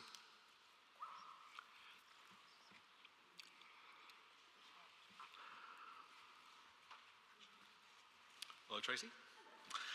So, one of your commitments was 5,000 sustainable homes in West Yorkshire. So what is a West Yorkshire sustainable home? How is it defined? How much better than building regulation standards is it? How will its build standards be quality assured? How will its energy performance be measured? Now I know what a passive house standard is for a home. It's 0.6 air changes per hour at 50 pascals of air temperature. And I know that the heating demand will be no more than 15 kilowatt hours per metre squared per year. Now that is a standard, and I understand it. So what is a West Yorkshire sustainable home? What exactly is it? What is its defining characteristic? Does it have one? Thank you. In groups of 3. Thank you for listening, Councillor Cooper. When we said we were taking them in rounds of 3, I didn't realise Andrew was getting all of them. Thank you very much, Mr. Mayor. Thank you, Tracy, for everything that you've done and everything that you will continue to do. I don't know if you saw yesterday, but we had some very pleasing news for Kirklees from the Carbon Disclosure Project. That is an internationally recognised project which is aligned with the Global Covenant of Mayors, which monitors carbon emissions. And they have given us an A grade for our work over the last 12-month period that they assessed. Part of that was under Councillor Hussein's fantastic leadership as the Cabinet member, and I would of course say a lot of it was under my fantastic leadership as well. That follows us getting a Royal Meteorological Society Award for Climate Impact, which is the first time they've ever given one to a local authority. And I know from what you've said that you'll surely agree with me that tackling the climate emergency is of the utmost importance, not just to deliver sustainability, but tackle the cost of living crisis as well. So, will you join me and Councillor Hussein in thanking and congratulating our staff on their exceptional achievements in tackling the climate emergency over the last 12 months, and will you encourage Councillor Cooper to do the same? And Councillor Smith? Hello.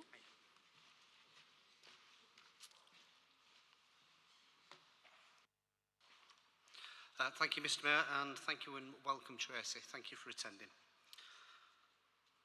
Last Saturday evening, there was a terrible road traffic accident on Newhay Road at the boundary of the Lindley ward involving a car and a motorcycle that resulted in one fatality and one person being critically injured.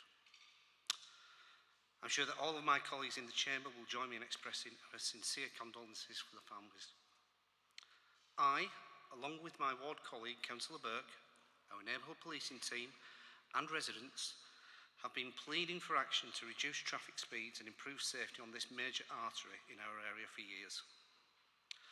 Amongst other measures, we believe the case for static speed cameras being installed on this major road is clear, and we invite the Mayor to join us at the site with the MPT to see and judge for herself if that request merits action.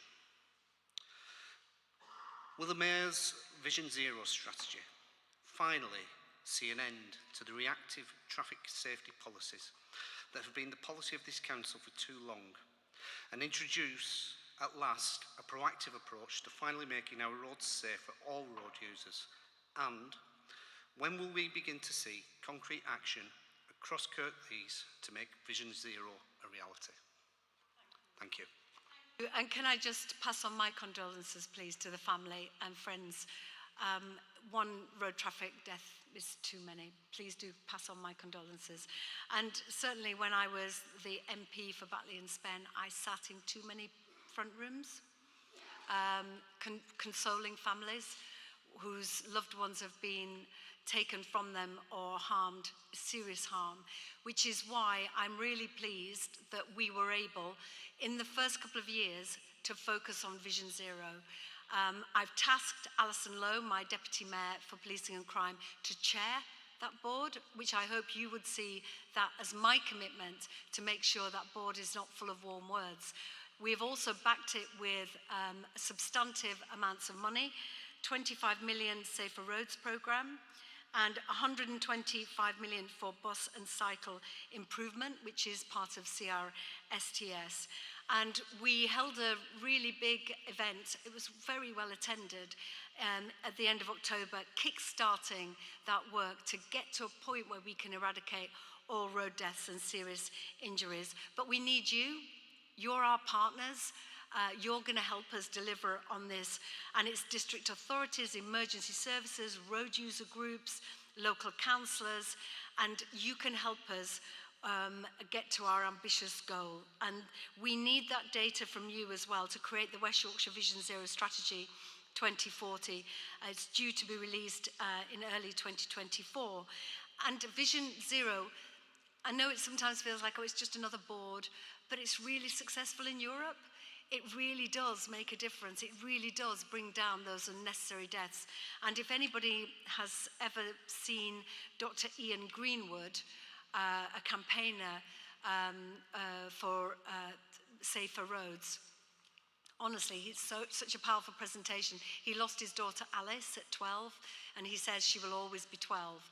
And what happened was a crash that was not predictable and was avoidable, and 2 young men died, and his 12-year-old daughter died, and his wife nearly lost both of her legs.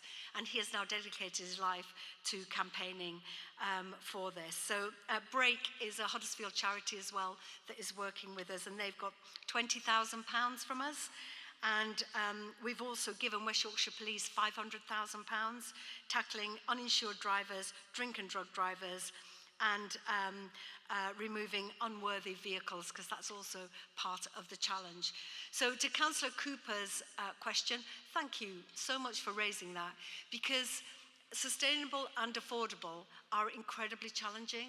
You'll know during COVID that building works ground to a halt. Inflation has meant that the cost of homes has skyrocketed. My 5,000 target is going to be challenging, but we have the numbers. It's a yearly announcement of numbers in November, further on into the month. So I'll be able to feed back to you where we are with that target. Obviously, when I set the target 2.5 years ago, who knew that COVID would just grind construction to a halt? So it's going to be a challenge. But to your point, Councillor Cooper, I will always defer to your technical knowledge. So if you're happy, I will write to you with much more detail than I can give you now, so that you will be satisfied with the answer. And to the other point regarding, just remind me, Councillor Simpson, of course, I'd be absolutely delighted to congratulate you, because I won't get to zero carbon by 2038 without partners leading the way, like yourselves, like Calderdale as well. They are really punching above their weight too, but being able to speak so confidently about what you're doing in Kirklees gives me loads of ammunition to challenge ministers to give us more power and money, because it is totally mad that we don't have devolution over, for example, EV charging points, that we're bidding into a beauty contest that other mayoral combined authorities can bid into, and our gain is their loss and vice versa. We need more powers to make those changes that deliver those fantastic outcomes. So Councillor Simpson, Councillor Hussain, congratulations to you and the team. Thank you. Thank you very much for those responses. Can I please invite Councillor McGrath, Councillor Butt and Councillor Softer to ask their questions in that order.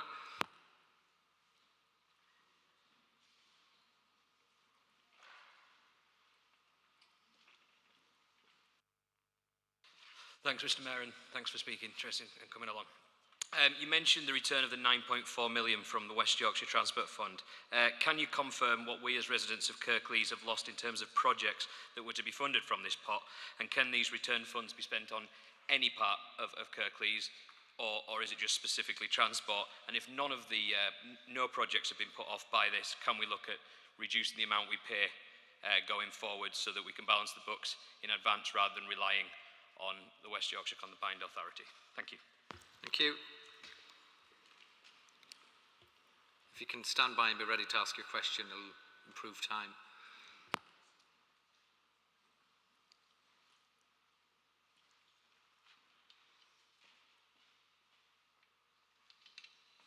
Thank you, Mr. Mayor. Welcome, Tracy. That was a long list of tangible achievements, and my son benefits from the bus fare cap, so thank you for that. It saves me quite a bit of money. My question is around road safety.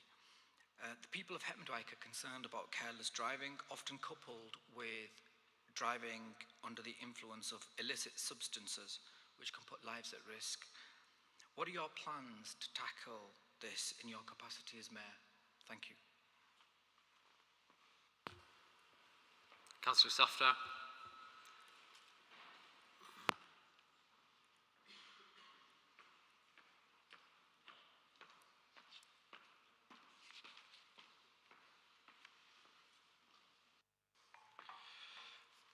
Welcome, Tracy. I echo the sentiments of Councillor Butt regarding the move on buses. Sadly, there was nothing in the King's speech for people who have to make heartbreaking choices and sacrifices to cope with the cost of living crisis. I was wondering if the Mayor could use her influence with our hard-working Labour parliamentarians to put forward proposals for unused food in supermarkets not to be thrown away. In France and Italy, there's also already legislation to force supermarkets to give this excess food before it's sold by date to go to local food banks. Thank you. For those compassionate questions. Okie doke, the King's speech, the cost of living crisis, there is so much focus on infighting within the Conservative Party. I was absolutely staggered that there was no mention of the cost of living crisis. We know what our communities are going through, and that is why last October I was able at speed to bring a sort of task and finish group together to identify £3 million worth of funding for the Mayor's Cost of Living Crisis Fund. But I can't deliver that money. You are the people that know your communities and can deliver it. So at speed, we rolled out the first £1 million, and I've visited a couple of those projects focusing on warmth, food, mental health and debt support. And if you've never been to one of the schemes, please, I would encourage it because it blew my mind. The way that Citizens Advice Bureau, for example, can change people's lives just by support on benefit advice and so on. And our target was to reach 3,000 people who needed help. 6,000 people were reached with that money. And I want to thank you as a council for rolling that out at speed. And it's so impactful that we are now, for this year, going to use the 2 million to get that out of the door, give that to councils to deliver, to change people's lives, because it is not right that people are living in destitution because they just don't have access to the understanding about how to claim for benefits. And when, shamefully, 1/3 of all children in West Yorkshire are living in poverty, we have something to do, haven't we? We've got a job of work. We have got to support those families to support their children, because otherwise the cycle of deprivation just continues. And I would urge you to just check out the Joseph Rowntree Foundation data on destitution. It is terrifying where we're heading. So thank you very much for raising that cost of living crisis.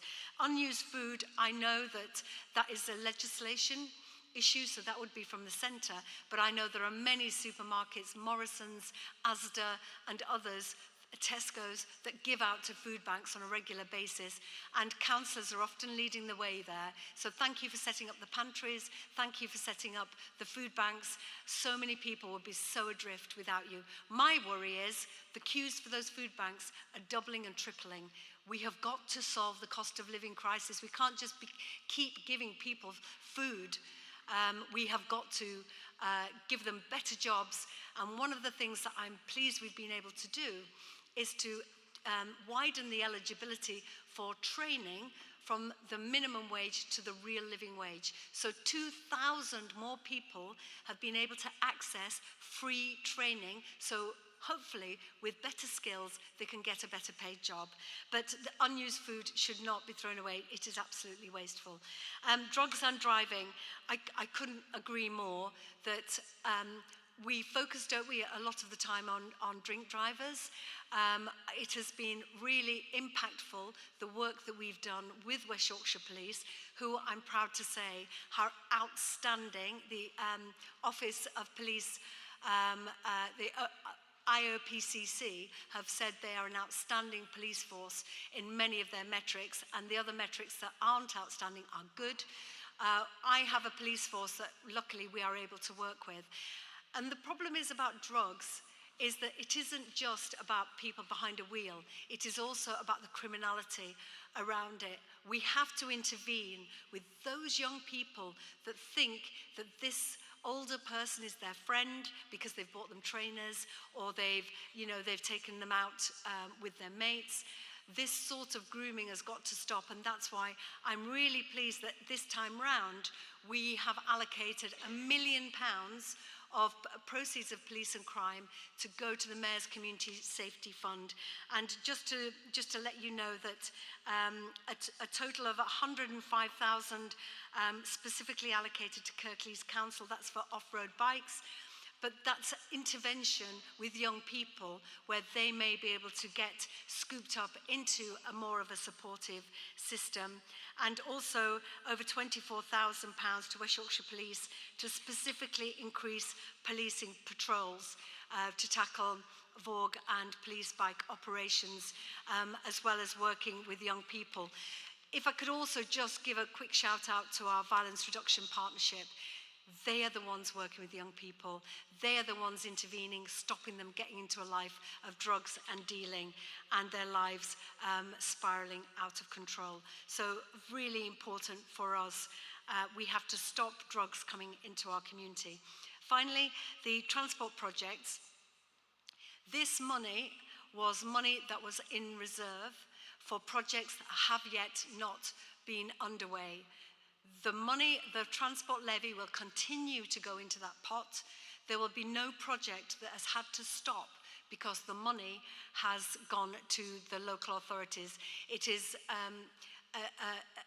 an accounting circumstance that we couldn't have the money sat in that account whilst councils were really struggling across our region. So I want to reassure you that this is not about withdrawing projects off the list. This is about the projects underway, moving forward to make sure that you have all the delivery that you need for your region, but also at this time where we can step in and intervene. Thank you, Chair. Thank you. Next three questions, if you'd like to make your way up to the microphone. Councillor Gregg, Councillor Kendrick and Councillor Andrew Pinnock.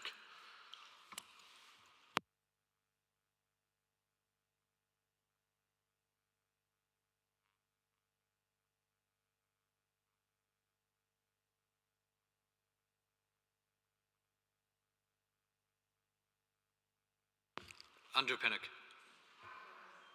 That's fine, but I'm taking it in proportionate order as best as I can, so it's not in the order that it's on the list. Councillor Gregg, thank you. Thank you, Mr. Mayor. And could I ask a question to the West Yorkshire Mayor just regarding the Youth Investment Fund, which is flagship government policy to invest in youth projects? My understanding is that Kirklees is currently not eligible for the fund, and could I appeal for the Mayor to join with me to meet to discuss what efforts we could make together, cross-party, non-partisan, to benefit local people, local children and groups by applying for the fund and putting some case forward for eligibility? Thank you.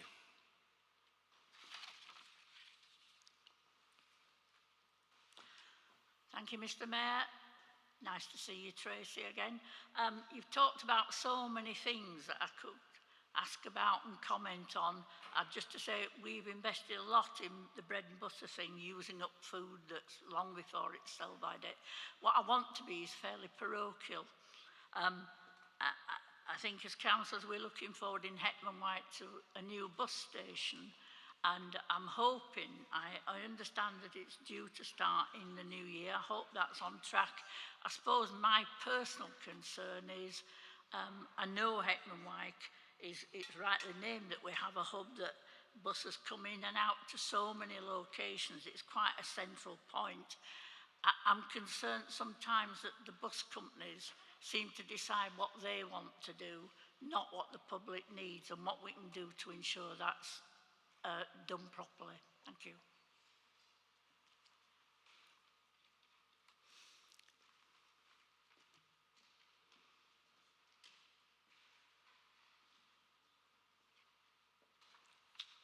Good evening, Tracy. I have a question. This is about buses. It's about something I call timetable creep.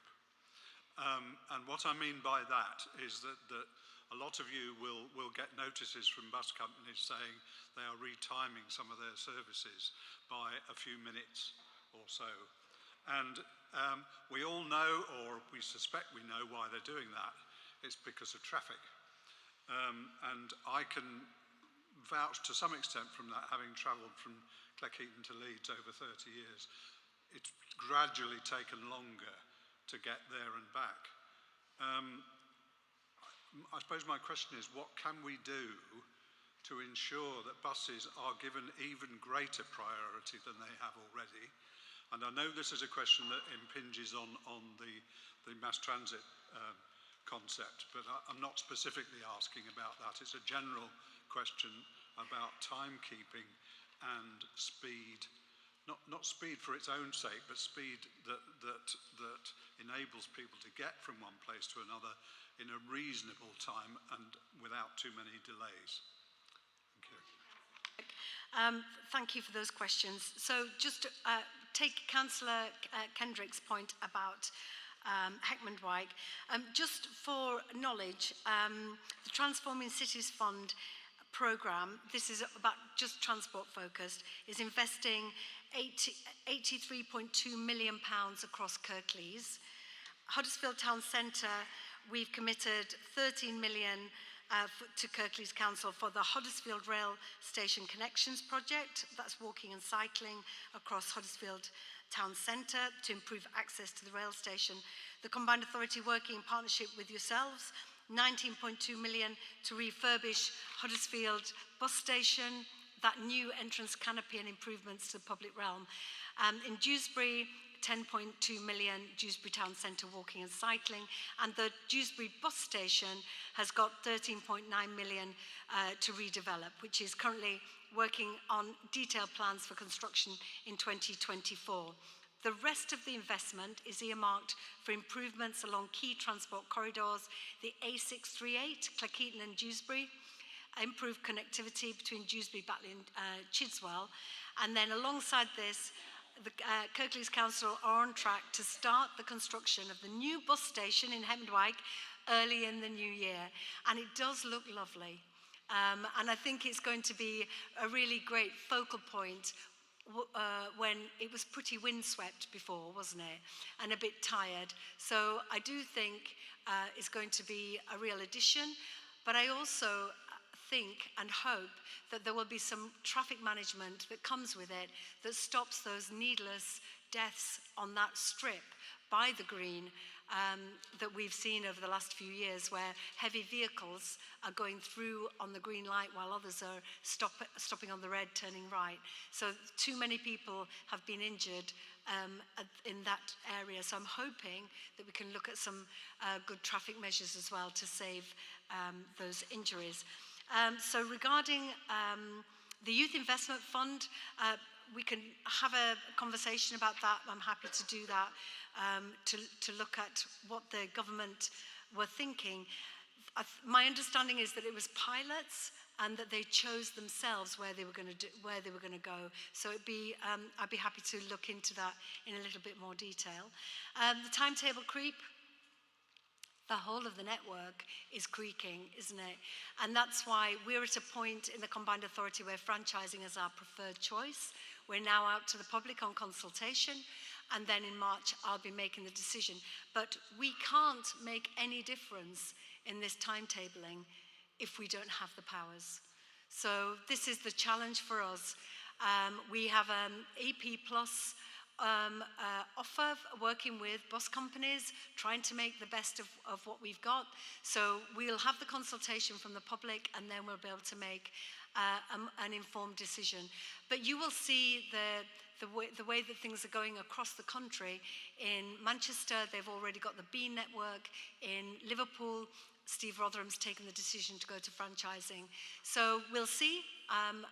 Obviously, I can't make that decision now. That's in March. But nothing will change unless we can control the timetable to some degree. It is important, though, that we invest in bus priority lanes, because buses stuck in traffic will never be there on time. And the only way I'm going to get people out of their cars and onto buses if they are reliable, they're efficient, they're affordable, they're green and clean, but also that you know your journey to work takes 40 minutes and it doesn't change because there's a bus priority lane. When it's stuck in traffic, you have to give yourself an hour and a half, and then if the bus misses, and that's no way to work. So we want that London-style transport network. Thank you, Chair. Thank you. Next three for questions, if you can make your way up to the microphone. Councillor Amanda Pinnock, Councillor Thompson, Councillor Lawson.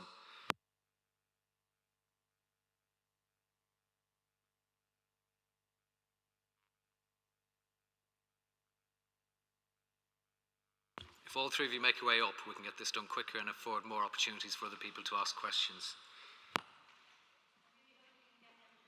Who wants to ask a question gets an answer. Pinnock. Okay, hi Tracy. Thank you for coming along and speaking to us today about your plan, and I'm looking forward to seeing how that's going to develop on the ground.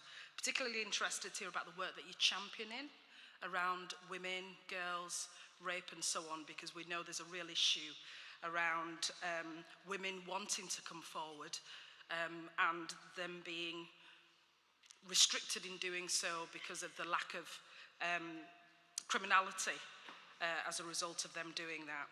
But what I really wanted to talk today, or to ask you about, was around the violence reduction funding. And just really to thank you and your team, especially Alison Lowe, for the work that she's been doing with councillors and the community around crime and antisocial behaviour, working with groups to make sure that there is intervention in there to keep young people on the straight and narrow. And it is something I've sort of spoken to you about in the past when you've come along to full council. But also we know that early intervention and prevention is the way forward, and prevention obviously is better than cure. And what I'm particularly interested in is the funding that's available. We've done some great work with the funding that you've provided. Recently we had a panel where a group of us, parents, people from various organisations and myself, decided on where that funding should go, where it would be most impactful in the community. But what we want to see is that funding continue and that these groups can be sustained, because we know volunteers are doing fantastic work, community groups are doing fantastic work, and I'm sure you'll join me in thanking community groups in Ashbrow and other areas in Kirklees for all the work that they do. Where would we be without their intervention and their support? So how can we ensure that funding will be sustained so these groups can carry on doing what they're doing, and so we can look at reducing youth crime, youth violence and antisocial behaviour in areas like Ashbrow? Thank you. Councillor.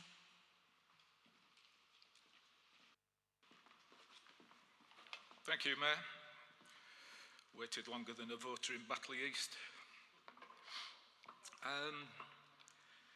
I just wanted, first of all, Tracy, to empathise with your reference to comments that had been made about absent MP. I remember it well during COVID. We didn't see ours for over a year. But the question that I have for you is reference to numbers, one on police, one on transport. As you'll know, the crime figures have increased over the last 12 months in West Yorkshire. And also the transport figures as far as severe incidents for traffic. If you take the lowest number, it's had an increase of 13.5% increase.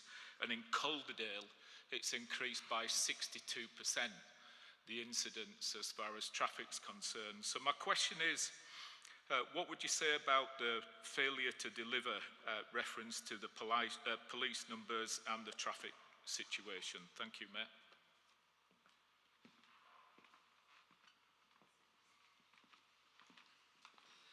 Thank you, Mayors.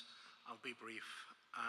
Very exciting to hear about the plans for the mass transit to be in place by 28, I think we understood. Spades in the ground. So.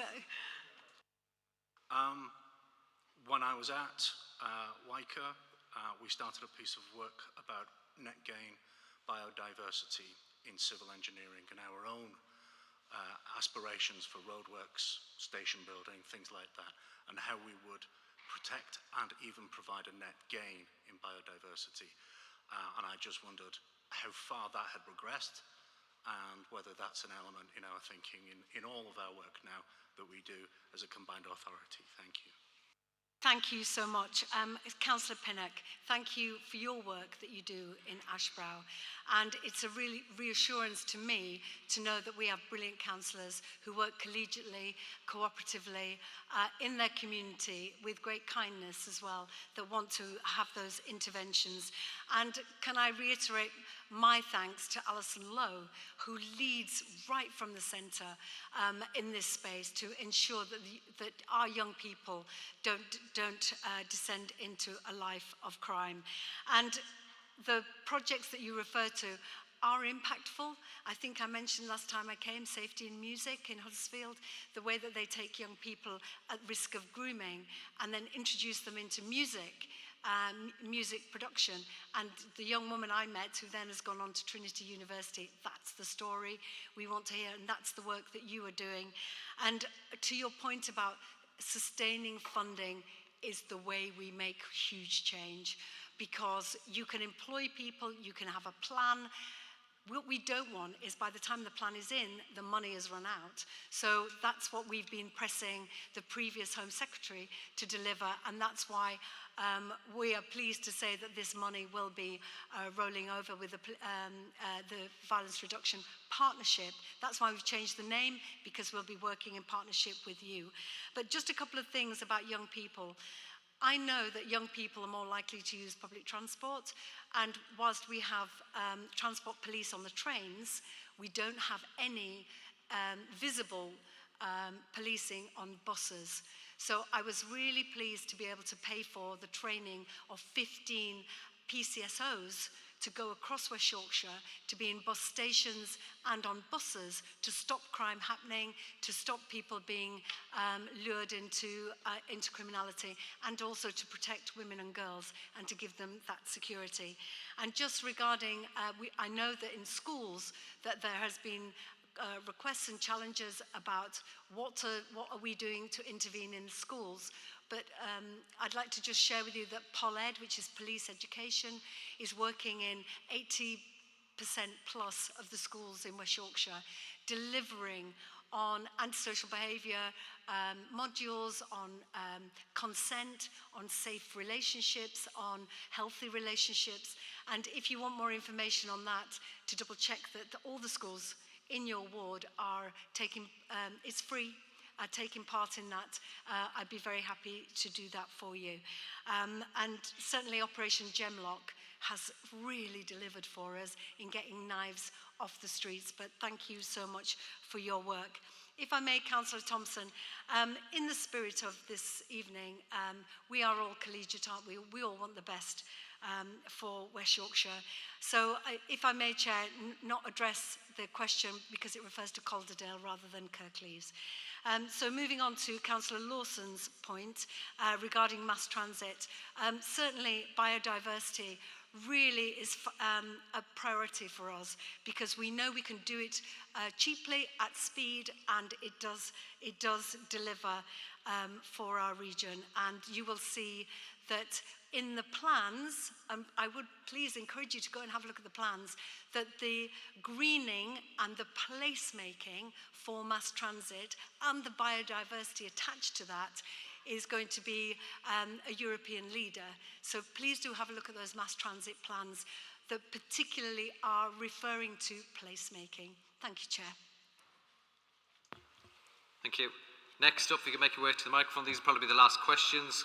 Councillor Richard Smith, Councillor Cathy Scott and Councillor Charles Greaves.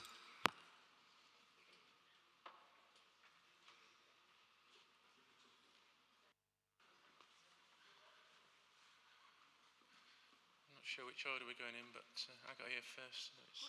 You can ask your question. Hi Tracy, nice to see you. So I'm going to come back to a common theme. We've spoken about it this evening, or you've referenced it this evening. I've got a slightly different take on it. Now I love vehicles, I love cars and I love motorbikes, and I've driven many hundreds of thousands of miles over the years. So my issue with speeding is slightly nuanced. I don't necessarily subscribe to the view that speed is always the issue. I think speed in the wrong place is the issue. And I also think that there are some speed limits that are too low, so that might not be a view that everybody shares, but the point I'm trying to make here is that I, along with I'm pretty sure most other councillors in this room, have witnessed tragic accidents that have affected families within their ward. And there's been 2 or 3 since I was elected, and a couple of notable ones that were caused by people that, in my opinion, were driving in a totally inappropriate way. And had the speed limit been any different, I think they would have still been driving at that speed in that inappropriate way. So that's the reference to speed limits. So it's not a cavalier, we don't need speed limits. It's more that I believe that a focus on speed, just speed, is not necessarily the right approach. So speed cameras in themselves in certain areas are okay, but not necessarily will they always fix the real issue. So the real issue is that there are some drivers who've got no respect for the public as a whole, and they choose to drive recklessly. So my appeal to you, as the responsibility with your Police and Crime Commissioner's responsibilities, can we look at this in a little bit more of a nuanced way in terms of, you know, where there are tragic accidents? Can we look at the real root cause of them and not just jump to the conclusion that we need 20-mile-an-hour speed limits everywhere? Because I don't believe they work. I believe they actually lead to frustration. I believe they lead to bad driving and probably counterproductive. There was one in my ward that probably the biggest regret since I've been elected was to try and campaign for a 20-mile-an-hour speed limit. It's actually resulted in people driving faster, more aggressive driving. So that's the point I'm trying to make. I think you understand the points. It's not just about speed, it's about inappropriate speed and inappropriateness of careless driving. So thank you.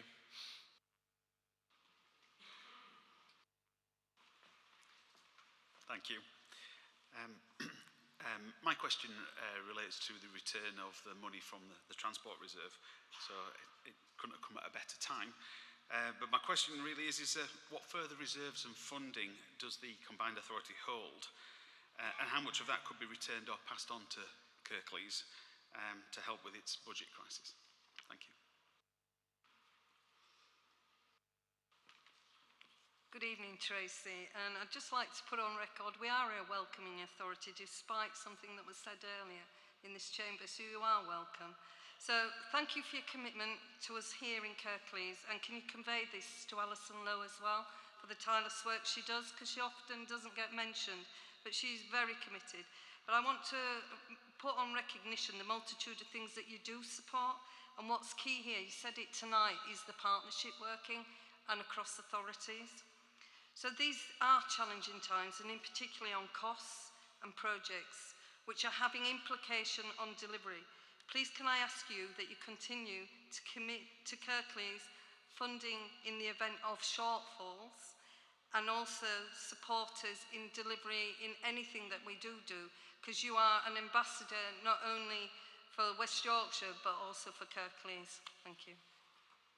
So much for that. And if I may, Chair, I'll just bring two of those questions together, because what future reserves and funding do we hold, and shortfalls? I just want to reassure you that as a partner, we will do everything in our power to help and support you. And if that is looking again at a project, how can we actually get it delivered? How can we re-engineer it? How can we phase it so you get the project but maybe in a slower time frame? We will always try and find support for our colleagues, because West Yorkshire will not flourish without councils flourishing as well.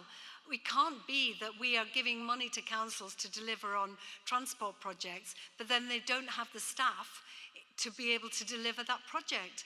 We can see the problem is acute. And I would say, and put on record, say to government, and I've written to the Chancellor in readiness for the autumn statement, prioritising funding for local councils has to be a priority. You cannot have councils keeling over across the whole of the country and then expecting mayors to deliver on our promises. How can we, when our local authorities have been stripped bare by central government? So to both of those questions, please be reassured we will find any opportunities to identify monies or resources to try and help. And that's why in the first few months of becoming the mayor, we had a capacity fund of £5 million that we gave to our partners to help with recruitment to deliver these projects that we're so ambitious for. Because what we don't want is a doom loop of decline where there is money given to MCAs, but then our local authorities just are too stripped of resources to be able to help. And regarding speed limits, I'm sorry, I beg to differ. A child hit by a car at 40 is probably going to die. A child hit by a car at 20 would probably live. So we are beg to differ on that. However, I do agree on behaviours. And there are options that the West Yorkshire Police are looking at, retraining drivers, bringing young people in to talk about the outcomes of bad driving. But we know that so many people who are actually behind a wheel often don't have a license, they haven't taken their test, they have no insurance, and that is the behaviour we want to stop. We want people to feel proud of where they live and also to be part of our community and know that their bad behaviour impacts on our communities in a really crippling way. So it's work that is ongoing, but I do believe lowering speed makes a difference. And certainly, as I mentioned and referred to Alice at the beginning of my opening remarks, what happened there was that 5 cars were racing down a country lane. They'd been to Alton Towers, the mum and the 2 girls, and they just hit head on. And they were racing at speed. And 2 boys died, the little girl died. The youngest was saved by the car seat, and the mum had loads of years of rehabilitation because she had leg crush injuries. If those cars had been going slower, those injuries may have been less. I really do believe speed is part of the solution to lowering deaths on the road. Thank you, Chair. Thank you very much. I'd like to thank you for your attendance, thank you for your presentation, and thank you for taking the time to answer so diligently all of the questions that you were asked. So thank you very much. Pleasure, thank you. And if I may say that Josh is with me, and if you had a question that we will be following up, please just have a quick word with Josh. Thank you all so much. Thank you, everyone. Councillor Munro.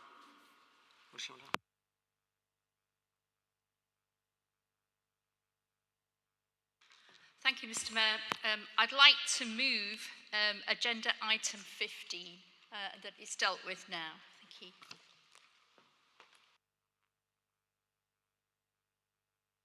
Is that seconded? Councillor Davis. So this is to move agenda item 15, which is the motion under Council Procedure Rule 14 as to small businesses Saturday.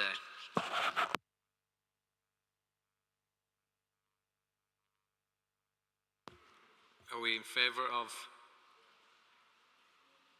show of hands? Yeah. Those against? 1. Abstentions? Okay, that is carried, so we'll take forward agenda item 15, the motion, before we move on to item 8. So do we have a proposer for that?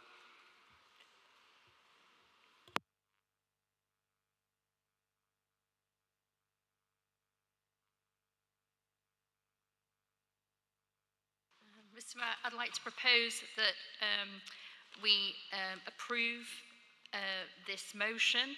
I believe it's something that this council needs to do. More than ever, small businesses and our local shops are under threat of closure. They've got immense issues with the current economy. Some of them are still recovering from the impact of COVID. They create jobs for our local people. Which ultimately helps reduce our carbon footprint, and they're the backbone of our communities. Is that seconded? Councillor Smith, thank you. Do we have an amendment? Councillor Turner.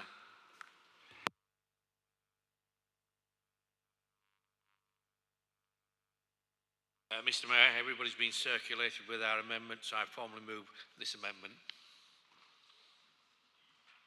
Is that seconded? Councillor Scott.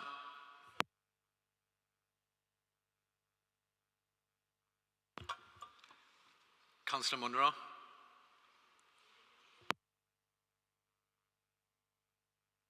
You accept the amendment?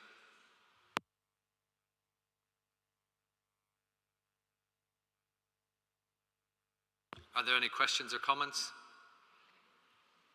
If not, we'll go to the vote. Show of hands, please. All those in favour? Thank you. Those against? Abstentions? That is carried. Thank you. Item 8, page 11, minutes of West Yorkshire Combined Authority. To receive for information the minutes of West Yorkshire Combined Authority. The minutes are here for noting. Are there any comments or questions regarding the minutes?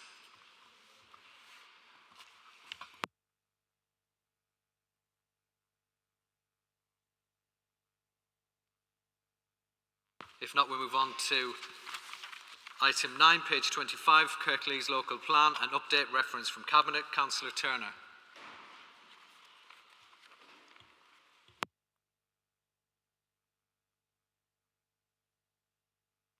Mr Mayor, thank you once again. Members, following the adoption of a local plan in 2019, we are obliged to have a review after 5 years.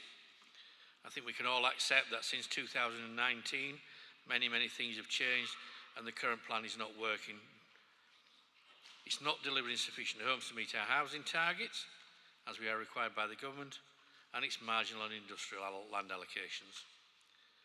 Now, we could have done a partial review of the plan, but after many discussions with officers and cabinet members and other neighbouring local authorities on how they had tackled a review, it was decided that the best way forward is to carry out a full new local plan rather than a partial review.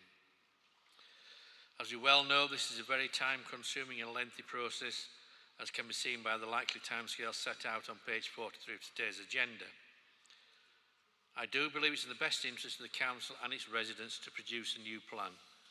This should allow us to use more accurate data, which was not the case last time round, so we should have a much better plan that truly reflects our needs for homes and industry. Mr Mayor, I ask Council support the recommendations found on page 44 of today's agenda to enable to start the process of the local plan 2. Can I just, just was a technical bit.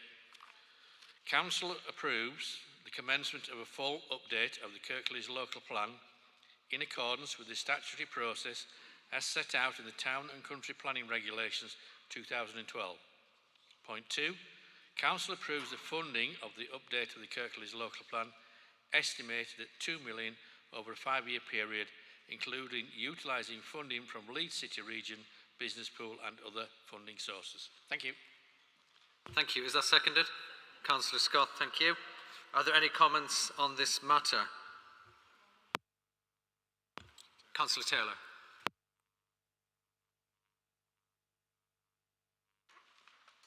Thank you, Mr Mayor. I welcome this and will be supporting the report, although I do have some worries about what it means for us in the interim. The fact that we don't have a 5-year housing supply does mean that we are at risk of seeing some unwarranted development in some areas where in my own ward in Flockton, we saw this prior to the local plan coming through, where planning applications had to be accepted because we couldn't object to them because of the lack of a 5-year supply. And we are still dealing with the issues as a result of those additional houses being built in a way that perhaps the council wouldn't have been supportive of had we had the opportunity to oppose it.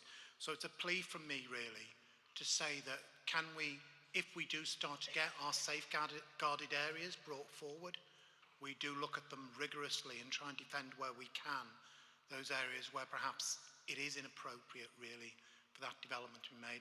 I'm not a NIMBY, I'm quite happy for houses to be built in my ward. I welcome the houses that were built in my own village, but there are some sites, and there are some safeguarded sites in my ward, and there are 9 safeguarded sites in my ward in the plan that I do have severe concerns about how the traffic is going to get away from them. So it's just a plea really. As I say, I will be supporting the report. It's the right thing to do, but it does bring with it some risks and we need to be aware of those. Thank you, Mr. Thank you, Councillor Taylor. Councillor Lawson.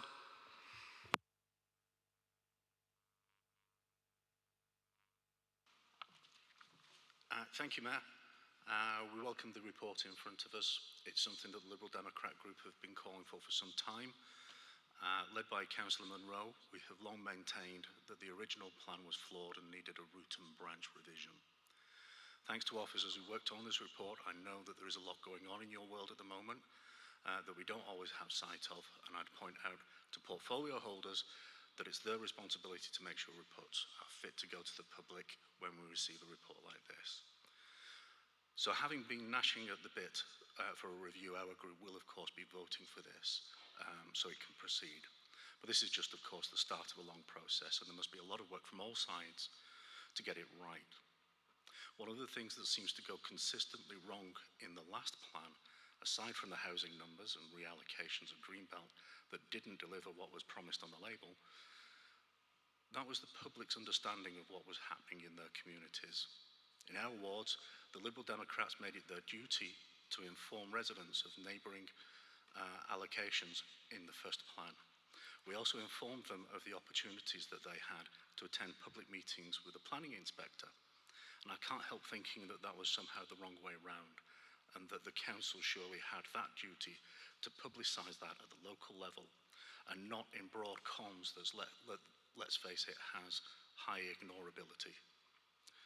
I'm pointing this out now, so hopefully it'll be taken up in the next stages of the new plan. Another point I'd make along similar lines is that of allocations and numbers. Very hard to get right, very easy to get wrong. Not an enviable job, but at this stage it's worth saying that if the deliverability was such a weak point at the last plan, let's have that deep dive into the why and take time to explain the complexities at work. It's tempting just to scale up the numbers dramatically, and in theory that would work on paper. But as we've all seen, it doesn't necessarily get the houses built, and sometimes just exacerbates the land banking effect. That swathes of land with planning permissions sat on developers' books as assets. There is a commendation, however, due to our planners for work that I don't think is known about widely enough. I'm going a little bit off script here. And that's that their initial and ongoing work on the securing the funding supplied by government and distributed by WICA to aid the rehabilitation costs of development of brownfield land. In the first tranche, I'm going to say around about 10 sites, I'm looking at Councillor Turner here, around about 10 sites were secured with a funding of over £1 million, or somewhere in that order. And I look forward to hearing of more successes in that area. And we need to be smart like that. We need to be ready for those government funds that come through with such a short window. I would say, though, that I'd then like to see the developers who take advantage of this money from the public purse and not let off of the 106 or whatever the equivalent is going to be of those negotiations and their obligations. But nevertheless, well done. So that's just a couple of thoughts of points to consider in a long and complex process to come. Thank you, Mayor. Thank you, Councillor Lawson. Councillor Munro. Councillor Pinnock.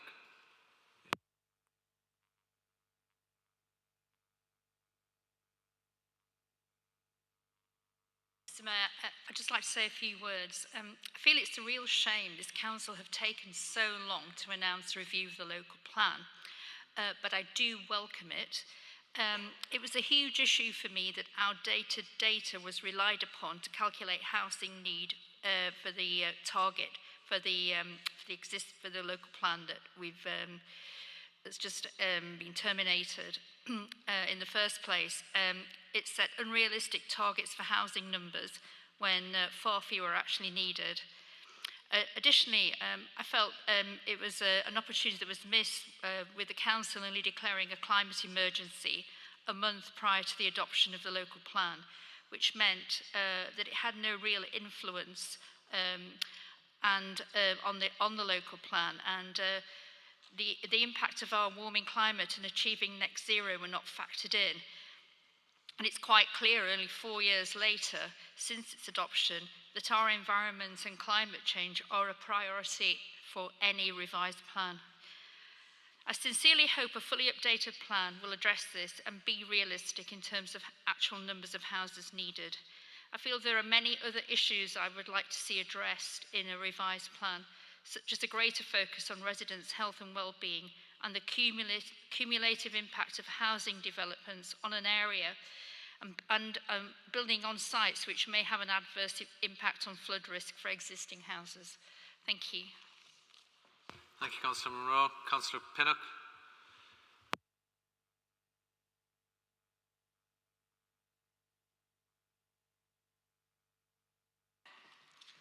a long time since I spoke in this council, but having spent a large part of my life this year debating the Levelling Up Act, as it now is, I have a few things that I think to draw attention to the council, which is not in the report. The first one is that national housing supply numbers have been dropped, and that the Act now says that these will be locally determined according to local need, which will substantially, I think, change the housing numbers in a future plan. So I will be looking carefully to see that that is part of the debate. The second thing I want to talk about is, though there's no mention, although there's a mention in there about the revised National Planning Policy Framework, there's no mention of the National Development Management Plan, which will, though we don't know, it's an empty sheet of paper at the minute, but which will determine what national policies the government will insist have priority. And that could have some considerable impact, I think, on our area. So we do need to be aware of that. The third thing I want to reference is that throughout the debates, the Minister made very clear that local housing needs, if determined in local plans, has to have, could have, if the council insists and the local planning authority insists, have priority over what the developer wants. So if we wanted not to have 4- and 5-bed exec homes everywhere, but wanted to meet local need, which is maybe semis or small terraces or whatever, we should be able to do that. That has not been evident in the first iteration of the local plan. And again, I would really like to see that being part of a new revised planning policy. The infrastructure levy is mentioned in there, which is a replacement of the community infrastructure levy. However, the infrastructure levy for us, I think, will be a disaster. And I think government accepts that in some places it won't work and it's going to be phased in. So over 10 years was what was said. So we will still be working with the sill that we don't have, actually, because the sill on the Dewsbury Riverside project was 0. So, which I pointed out several times to people who should be listening in London, but they don't. Then the last two things I want to say is, have representations been made to government about land banking, which is the only reason why we're in a 5-year supply shortage. So in our Cleckheaton ward alone, let me think quickly, 500 houses have planning consent, sit in their eye, nothing's going to be built for ages. Of course it won't, because there's no money to be made on housing at the minute. And that's the only reason why we have a 5-year supply shortage, is because they don't count. They count those as if they've been built, and they haven't. And the last thing is, I hate the word affordable, because it isn't. So if we could get away from referencing affordable housing in anything that we do, I, for one, would be cheering. Thank you, Councillor Pinnock. Councillor Greaves.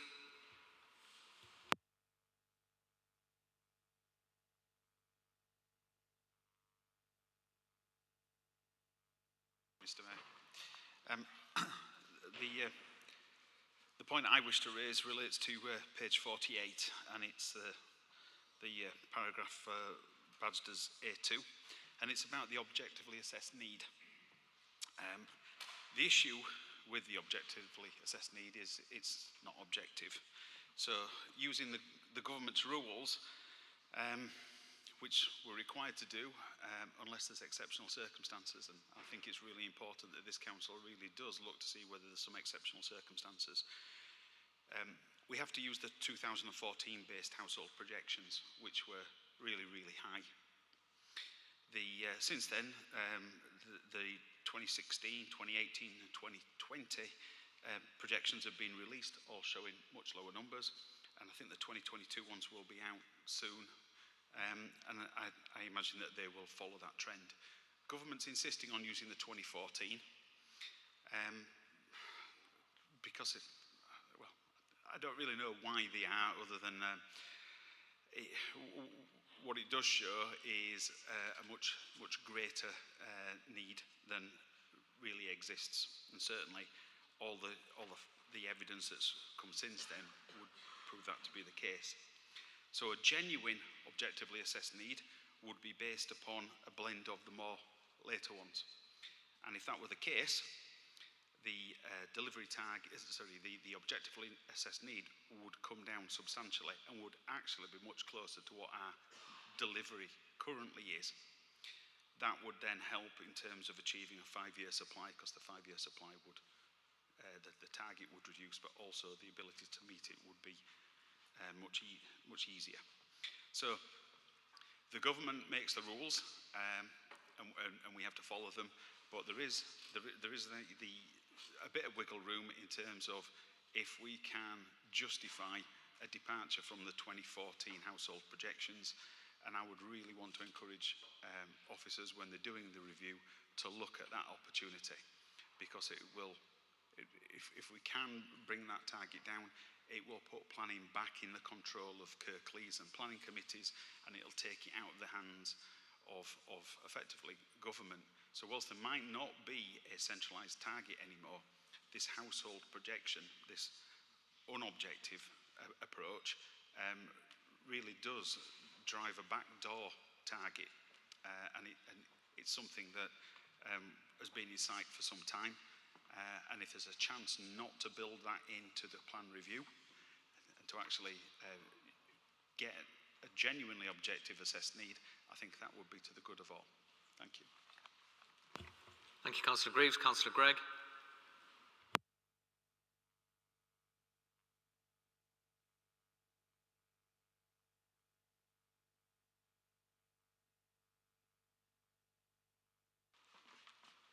Thank you, Mr. Mayor, and could I just say that I do support a review of the local plan. It's something that I think a lot of residents in the district would get behind as well. Many people across Kirklees will have experienced the problems of a failure of planning enforcement.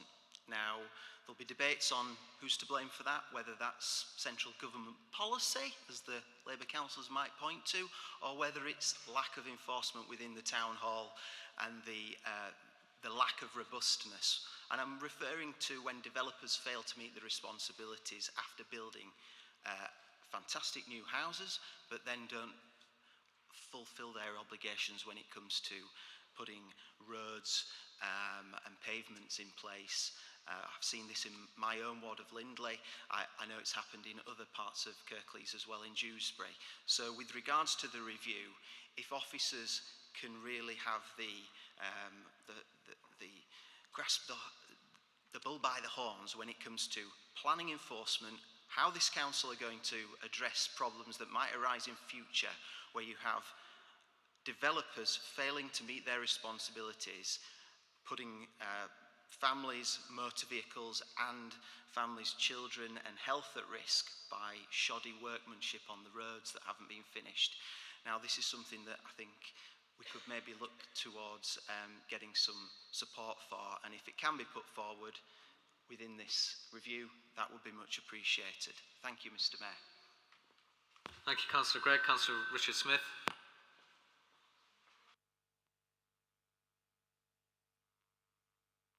Thank you, Mr. Mayor. So I was first elected to this chamber in 2016, and it was around the time that there was a lot of debate about the local plan that we're under discussion tonight. And one thing that was clear to me at that time was how much people were passionate about the local plan. Residents really care. So in my ward, in Kirkburton ward, I spent a lot of time trying to listen to the views of residents, and it's a collection of small villages, I'm sure you're aware, and each village has got a different set of issues. And so I suspect that brings me to my point that we are supportive of a review, but the one thing that I would like to specifically draw attention to, on page 31, 4.1, consultation. There are no statutory requirements for consultation, etc. I'm pleased to see over the page on 5.1, it does say that subject to council approval, there will be invites to make representations. But what I'm trying to say here is this really matters to people, and as a local councillor, and as all of us in this chamber really, we all know our areas. We know what the residents think, and we would like to hear their views as well. But we understand where the pinch points are with the traffic. We understand what the local views are likely to be. So this is a plea really, that we need to do a full consultation. We need to involve local councillors, local ward councillors with the local knowledge, and we need to speak to the residents, like we did last time. And not necessarily in agreement with the whole of the local plan that was put forward previously, but we did quite a lot of consultation. I'd just like to make a plea that that happens again, please. Thank you. Thank you, Councillor Smith. We've got two more speakers and then we're going to move on to the next agenda item, so I'm closing the list. Councillor Thompson.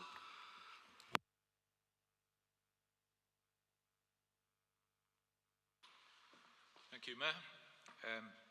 I too welcome the review of the local plan, especially for local residents in our ward, and for some of the other groups as well. And I would like to offer the people that support diversity and inclusion during the plan to maybe even bid to allow your local ward to have the land allocated for a potential traveller site going into your ward, because obviously diversity and inclusion is important for you.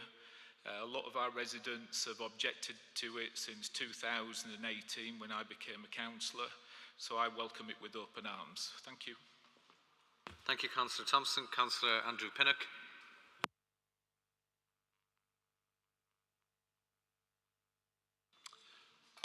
Thank you, Mr. Mayor. Yes, as many of you will know, planning is something I've been involved in for many years. I have a great interest in it. I don't always get things right. People do disagree. People do disagree with me, but some very valuable points have been made in this debate. One of which I think we should take to heart, and that is about healthy homes. This is actually something that the Town and Country Planning Association is championing as something that in general will improve the lives of a lot of people. I suppose healthy homes can be taken to mean quite a lot of different things, but it does mean possibly homes for life, so that you have a house that is it's not got large sills in it that you've got to step up to, so that people who are disabled can get in, and so on. But let's look at the process of local plans and local plan alteration. On the whole, although there are exceptions to this, the great majority of people in Kirklees don't know anything about the local plan. They only get to know what's happening if a planning application turns up on their doorstep. We have to devise a system that tries to get people more interested in the local plan. I know that will be difficult because this is, to some extent, it's a theoretical exercise. There's not actually something on the ground that you can look at or even envisage. That's the trouble It's something that the government has gone on about to some extent, and I think it's barking up the wrong tree, because most local people don't know much about local plans. They know about planning applications, but the two are not the same. And I think I do need to point out that to some people that enforcement doesn't form part of the local plan. It's something we've got to do, I agree, but it can't be sort of rolled up into the local plan. The other thing that I know gets up people's noses is developers who perhaps get permission and then don't do anything with the permission. That's something that the government also seems to have forgotten. If it knew in the first place, of course, I don't know whether it did. But we do need a system that produces better outcomes. To some extent, that's down to what the ward members are prepared to do in chasing people. I've done a certain amount of that myself, and it can be quite rewarding, because on one occasion I got a stop notice served on a developer because they were doing things they shouldn't have been. We've got to be involved in that, and I think that with any luck we might get a plan that the majority of us are happy with. Well, let's see. I can't guarantee that, of course, but let's give it our best shot.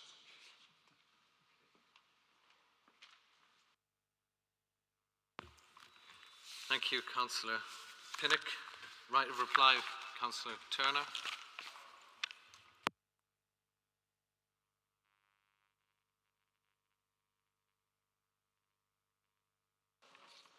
Mr. Mayor, as my colleague's getting bored with me, and I'd better be careful because she's giving me a lift home, so I'll do my best to be brief. A lot of the items that were discussed on this and talked about will form part of the plan. Don't forget, this is only permission to start the process. So all those things about housing numbers, that will feed into the process. There's a lot of work.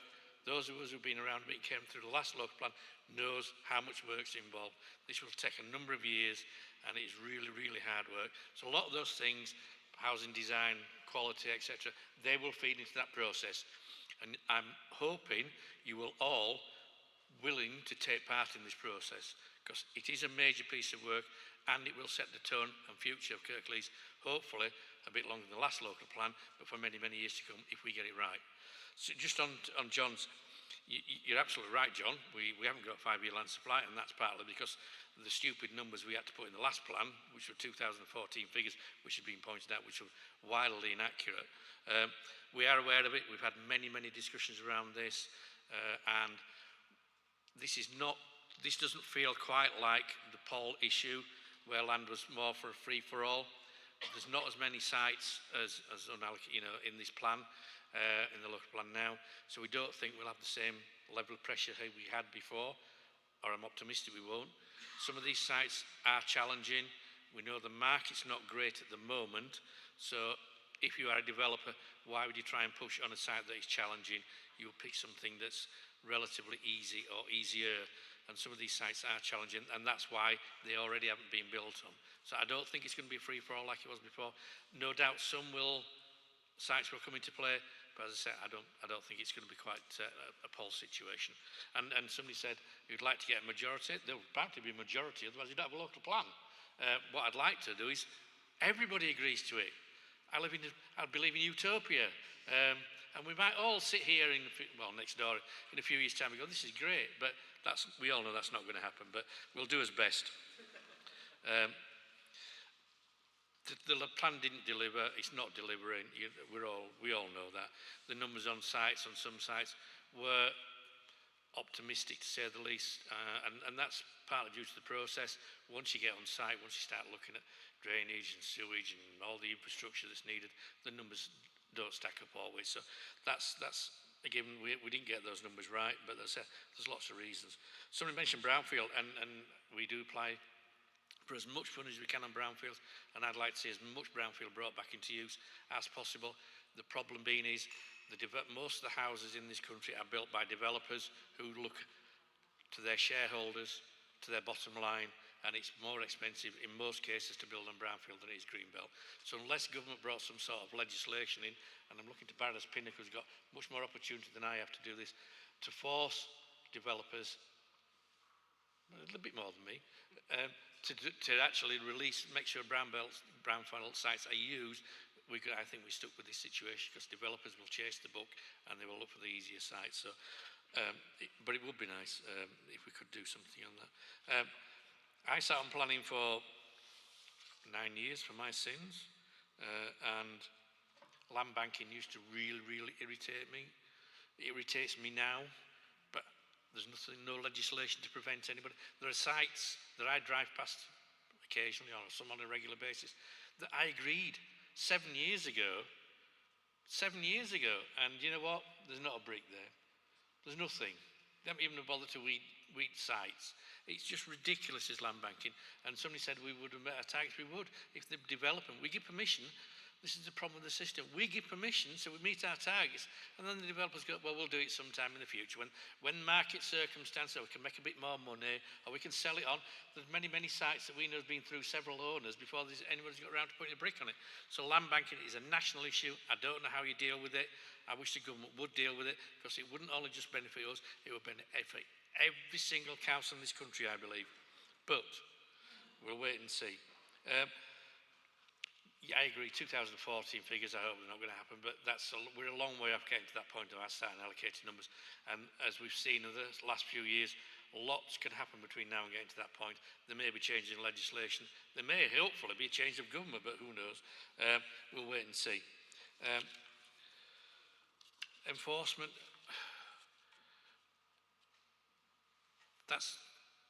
Developers can be challenging, shall we say. Thank you very much, Councillor Taylor. All right, go on then. We will now go to the vote by show of hands. All those in favour? Those against? Abstentions? Thank you. That is carried. Item 10, appointment of committee and panel chairs. Council is asked to appoint a chair of Growth and Regeneration Scrutiny Panel pursuant to Councillor Crook's appointment to Cabinet. Councillor Sokol.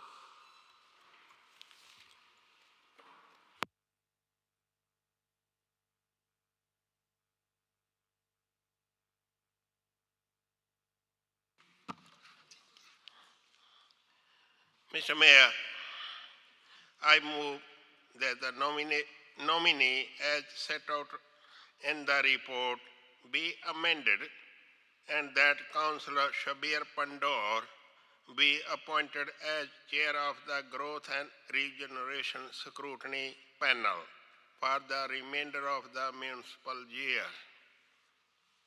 Thank you. Thank you, Councillor Sokol. Is that seconded? Councillor Simpson, thank you. Are there any comments on this matter? Councillor Lawson.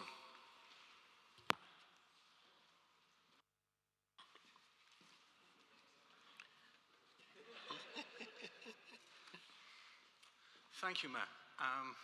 A last-minute change to the printed agenda caught us all out, I think, a little bit. I'll ask a question. Is it appropriate that an ex-leader of the authority should be the chair of scrutiny on policies that he was responsible for bringing forth? A question. Thank you, Chair. Thank you, Councillor Lawson. Councillor Sokol. Can I come back? Of course you can. Councillor Smith. Mr. Mayor. Oh, yeah, some more. Go on.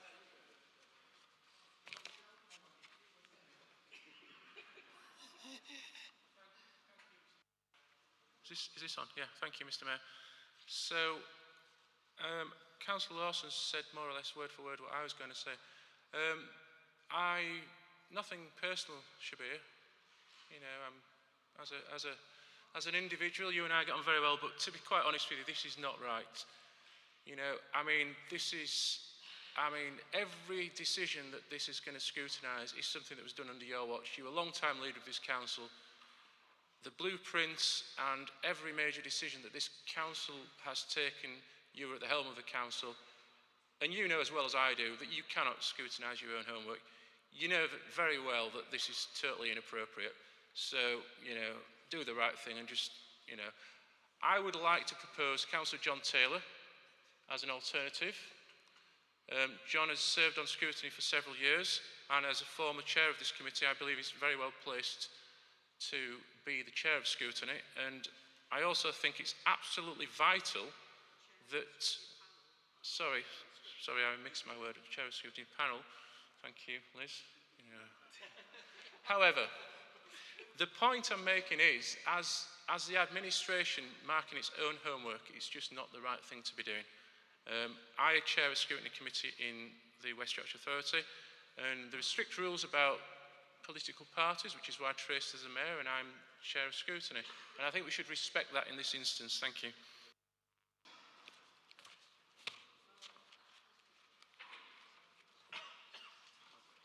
Is that seconded? There was a proposal. Councillor McGrath, you seconding? Okay.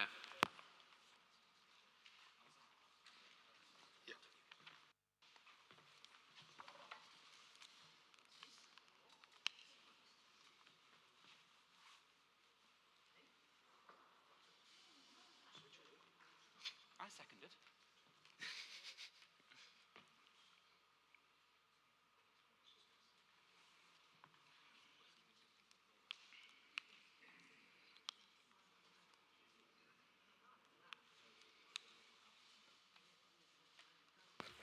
Councillor Simpson, you have a right to reply. Thank you very much, Mr. Mayor. Just to say and highlight that this is entirely constitutional. As we all know, Councillor Pandor is not a member of the administration. He's currently a backbencher. He's been a very capable councillor for many years, and I think, in fact, is uniquely placed to scrutinise the work that officers are doing. So we have full support for Councillor Pandor's nomination. Thank you. Councillor McGrath, as the seconder, you can speak if you wish, or we can go to a vote.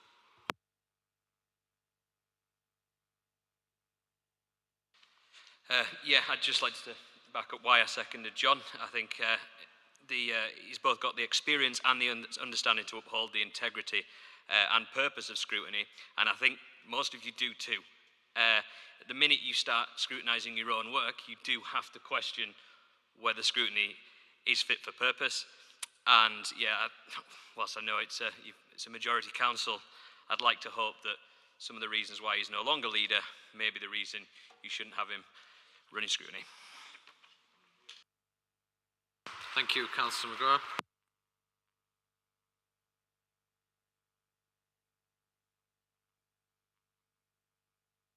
Councillor Cooper.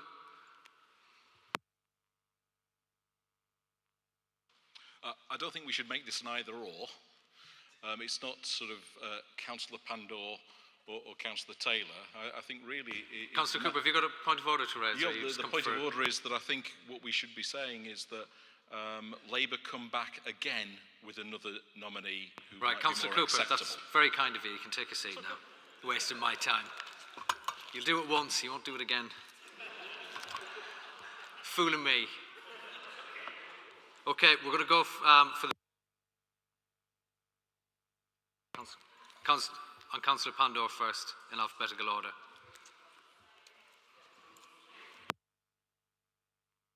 All those in favour of Councillor Pandor?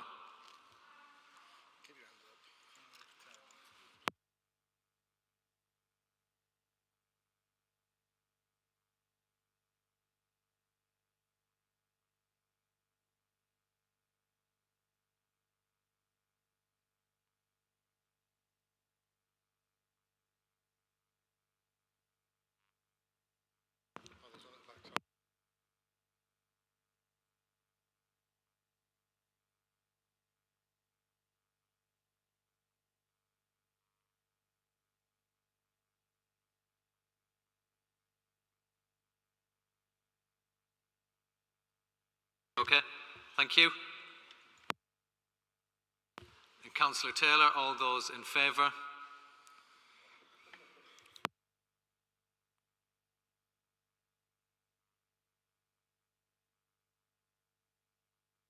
Are you voting for Councillor Taylor? Put your hand down then.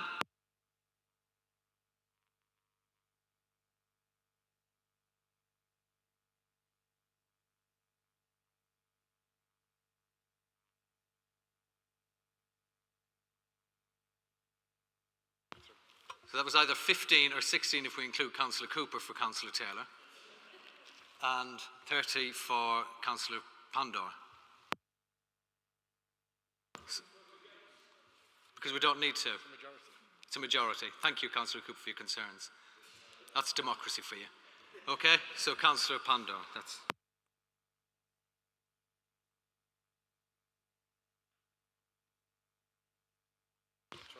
Right, item 11, written questions to the Leader, Cabinet Members, Chairs of Committees and nominated spokesperson. List of questions has been circulated. I will now invite members to ask their questions in turn. The appropriate member will respond. One supplementary question to each submitted question is permitted. Councillor Greaves. Thank you, Mr. Mayor. For the last 3 years, independent councillors have been engaging with officers and cabinet to secure the release of the Section 106 school funds to the Meltham schools.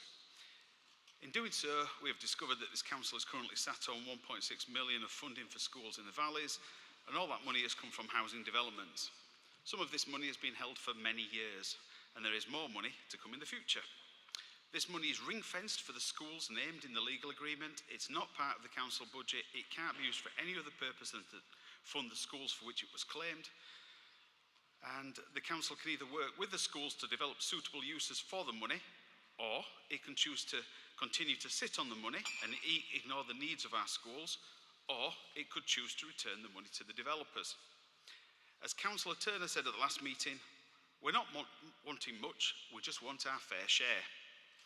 When pushed, this council has said it is unable to release the money except to create additional school places. Whilst this is an incorrect understanding of the law and the individual legal agreements, at the October meeting, Councillor Turner restated this incorrect understanding, but then went on to comment that in respect of the 3 Meltham schools, we are working on a plan to passport the 106 money. This is complex because of the legal binding agreement and is ongoing. What exactly does this mean? Because it sounds like someone accepting that they are wrong, but refusing to acknowledge it. Thank you, Councillor Greaves. Councillor Turner.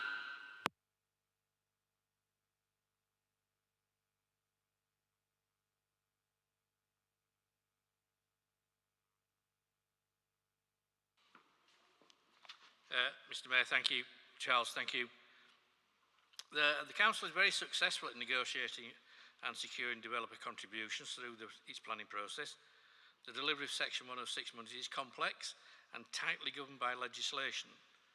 The Council's approach to utilising the Section 106A it receives from schools is set out in its Cabinet Section 106 school placement policy.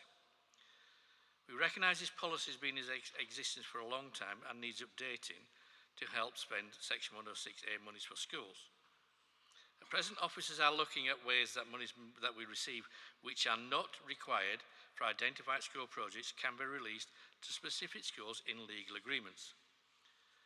This process is not straightforward, but we are keen to find a pragmatic way within the limitation of the rules to facilitate the release of unspent Section 106 monies for schools. Once we have further information and the further position from officers, I'm happy to update you later, update you further when we get down the process. We are not wrong at all. We understand how the Section 106 note works. Our legal team, our legal officers, our planning officers are well experienced in how this works. Nobody's made a mistake. What the fact is, they are legally binding documents, and I can assure you they are legally binding because this afternoon I read those 106 that you rated, and right at the bottom there's a big seal that says the seal of Kirklees, which means they're legally binding, so they can't be changed unless there's an agreement with the developer, and that's the process we're on with at the moment. One of them clearly states, the second one in the list, I've got the spreadsheet here of them all, the second one for money for the extension of Holmfirth High School. And it specifically says for extra pupils for Holmfirth High School. We all know our schools don't need extra places at the moment due to the falling birth rate. Supplementary. Yeah, thank you. I'm not sure why it would refer to Holmfirth High School. That's not a high school that serves my ward. But I will take the fact that you're at least looking to release the money as a positive. I'll leave it at that, Mayor. I'll move on to my next question. Noting that the council is brilliant on securing the 106 money, why has the council failed to collect the £150,000 in Section 106 Park Play money from 3 developments in Meltham? What actions did it put into effect when the money wasn't paid when it was due? And what is it doing to collect the money now? Has it issued statutory demands for payment? What further powers does it have to secure the funding now that the houses have been built and sold? The council is very successful at negotiating and securing the developer contributions through its planning process, and most developers play their obligations without being required to be chased through debt recovery processes. Officers track development for payments of monies due from Section 106, and they're aware payments are outstanding from a number of development sites in Meltham. The companies have been notified of these payments, and currently debt recovery procedures are underway. The council can consider going to court to prosecute failure to pay Section 106 should the debt recovery procedures not result in any money being paid. That is a last resort. We will try to negotiate with them before we end up going through the courts. But as in many walks of life, it's sometimes difficult to get people to pay what they owe. But we do try to mitigate this risk of, say, a developer coming insolvent by taking stage payments during the build of a site. So even if they go bust, in many cases we've already got some money. Whilst this does not mitigate the risk, there will always be some people who prove challenging in recovering money due to the council. Supplementary? Yeah, thank you. I do appreciate what you've said, but let me just clarify these 3 sites. The developer that defaulted on the first site is also the exact same developer who defaulted on the 3rd one a couple of years later. So I take it it's all very well and good to say that we've learnt the lesson, but it's the same firm, and that firm is looking to build other houses in and around Kirklees. So yes, we do take stage payments, but we seem to have been incredibly relaxed about this particular developer not paying up. I appreciate that actually we can't revoke the planning permission on other sites, but what we can do is we can get in with those statutory demands whilst they're in the middle of that development and actually force the hand to pay up.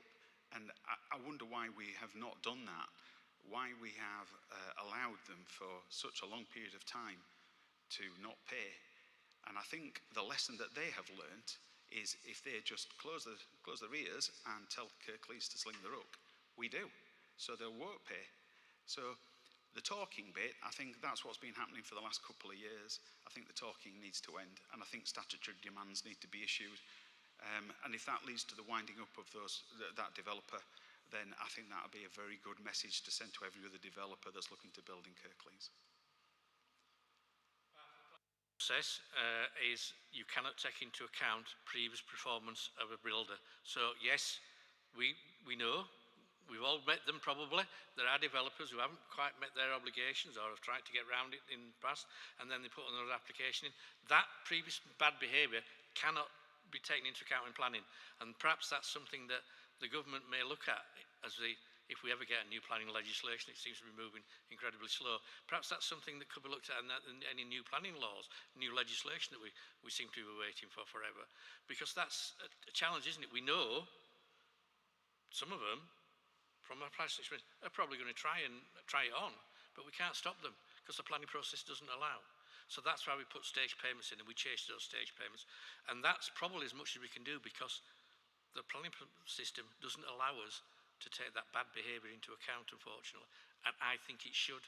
And that might stamp out some of this bad behaviour, because like all businesses, there are some good there's some medium and there's some bad developers out there. And unfortunately, sometimes the bad developers make the good developers look a bit less than good, shall we say. They tarnish them all with the same brush, and there are some out there, we know. The statutory demands. Thank you, Councillor Cooper.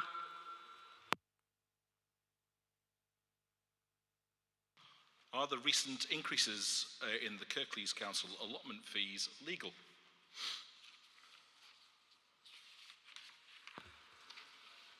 Councillor Hussain.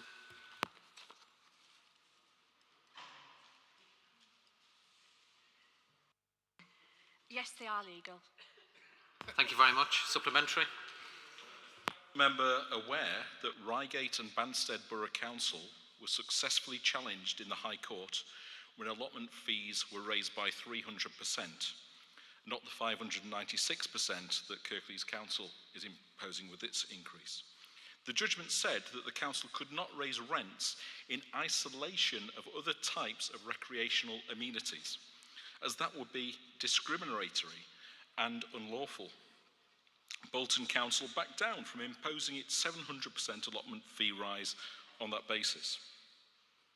Under the terms of the Contract Regulations 1999, it makes it automatically unfair for a landlord to impose an arbitrary increase in rent.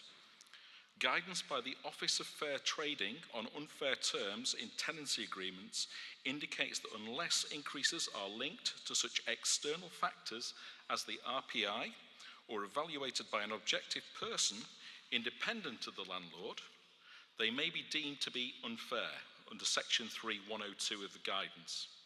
So will you withdraw the 596% allotment fee increase and avoid the risk of the council losing a legal challenge? Thank you, Andrew, for that supplementary. I guess that is something that we can go and look at, but what I would say that this decision was not something that we've taken lightly. It was, however, due to the current financial climate and not having raised our prices in line with costs for allotments and their water usage for over 10 years, we're unable to hold that current pricing structure any longer. And this is something both regionally and nationally many local authorities are having to do, and we have carefully considered the level of increase and ensure Kirklees is in line with what others charge or below. The new charges work out at less than £180 per allotment per week, and even less for those in receipt of the discount. Not everyone has access to an allotment, and we have a waiting list of over 2,000 people. We also hope that it will encourage plot holders to consider if they still wish to continue with their allotment, resulting in fewer falling in disrepair and more people being able to benefit from their use. We have amended our discount rate as well, and due to, unfortunately, a clerical error that was miscommunicated to our plot holders, I can confirm that the discount will be applied from the state pension age, and we will be contacting our plot holders, and we're in the process of doing that to communicate that correction. But in terms of what you've highlighted, I will take that away, and I will give you a reply in writing as well. Thank you. Councillor Hussain, thank you very much. That concludes our meeting. Thank you all for your attendance, contributions, and have a safe journey home.